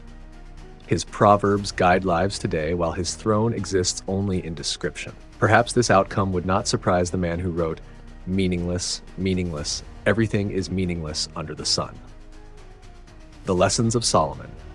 Solomon's story offers timeless wisdom through both his words and his life. His success and failure, his brilliance and blindness provide a mirror in which we see our own possibilities and pitfalls. Few biblical figures offer such rich learning through their personal journey. His famous request for wisdom reveals the proper starting point for meaningful life. When offered anything he desired, Solomon chose understanding over wealth, power, or long life. This choice pleased God and serves as a model for setting priorities. Wisdom begins with recognizing what truly matters. Yet Solomon's later life demonstrates that knowing and doing can become separated. He understood God's law clearly, but gradually drifted from following it. His example warns against the danger of compartmentalization, allowing spiritual convictions to exist in isolation from daily choices. His handling of wealth offers particularly relevant lessons today. Initially, Solomon used his abundance to benefit his nation. He built infrastructure, promoted trade, and brought prosperity. But eventually, wealth became an end in itself. His consumption grew excessive. His display became ostentatious. Having started as wealth's master, he became its servant. Solomon's political compromises highlight leadership's challenges. His marriages to foreign princesses secured temporary peace, but introduced religious practices that undermined Israel's spiritual foundation. Short-term gains led to long-term damage. Expedient decisions rarely serve lasting values. His building projects reveal both the glory and danger of human achievement. The temple stood as magnificent worship space, but Jerusalem's expansion came at a cost: heavy taxation and forced labor that created resentment. When success burdens others excessively, something is fundamentally unbalanced. Solomon's treatment of the northern tribes teaches critical lessons about national unity. By favoring his home tribe of Judah, he planted seeds of division. Leaders who neglect portions of their constituency create conditions for future conflict. True leadership serves all, not just preferred groups. His religious journey follows a sadly familiar pattern. Beginning with sincere devotion, Solomon gradually accommodated competing spiritual claims. Small compromises led to larger ones. What started as diplomatic courtesy to foreign wives became personal participation in their worship practices. Spiritual decline rarely happens suddenly. It erodes conviction through countless small decisions. Solomon's relationship with God changed over time. The man who built the temple and prayed with passionate faith became distant from his divine source. This drift wasn't dramatic but gradual. Busy schedules, growing self-sufficiency, accumulated compromises. His experience warns against taking spiritual connection for granted. The book of Ecclesiastes reveals Solomon's late life reflections. After tasting every pleasure and pursuing every ambition, he concluded that nothing under the sun provides lasting satisfaction. This hard-won wisdom points beyond material success to deeper purpose. Life finds meaning not in accumulation, but in relationship with God and service to others. Solomon's legacy reminds us that endings matter as much as beginnings. He started brilliantly, but finished poorly. His story cautions against resting on early achievements while neglecting continued growth. Character requires lifelong development and vigilance against subtle compromise. The divided kingdom that followed Solomon's death demonstrates how one generation's actions shape future possibilities. His son Rehoboam inherited not just the throne, but the consequences of his father's choices. Our decisions cast long shadows, affecting those who come after us in ways we cannot fully predict. Solomon's wisdom literature continues to guide seekers across faith traditions. Proverbs offers practical insight for daily living. Ecclesiastes confronts life's deepest questions with honesty. Song of Songs celebrates human love with unabashed joy. Together, they address the full range of human experience with remarkable relevance. Perhaps Solomon's most valuable lesson lies in the gap between his knowledge and his practice. He understood what was right, but failed to consistently live it. This reminds us that information alone cannot transform lives. Wisdom must move from head to heart, from concept to commitment. His life challenges the modern tendency to separate professional success from personal character. Solomon excelled as builder, trader, diplomat, and writer, while his private choices undermined his public achievements. True wisdom produces integrity, wholeness that aligns all aspects of life around core values. The temple's eventual destruction carries a profound lesson about institutional religion. No building, however magnificent, can substitute for personal faithfulness. No ritual, however ancient, replaces authentic relationship with God. External forms exist to nurture internal reality, not replace it. Solomon's intellectual gifts highlight both the power and limitations of human reason. His wisdom solved immediate problems brilliantly, but couldn't save him from poor choices. Intelligence without humility leads to dangerous self-deception.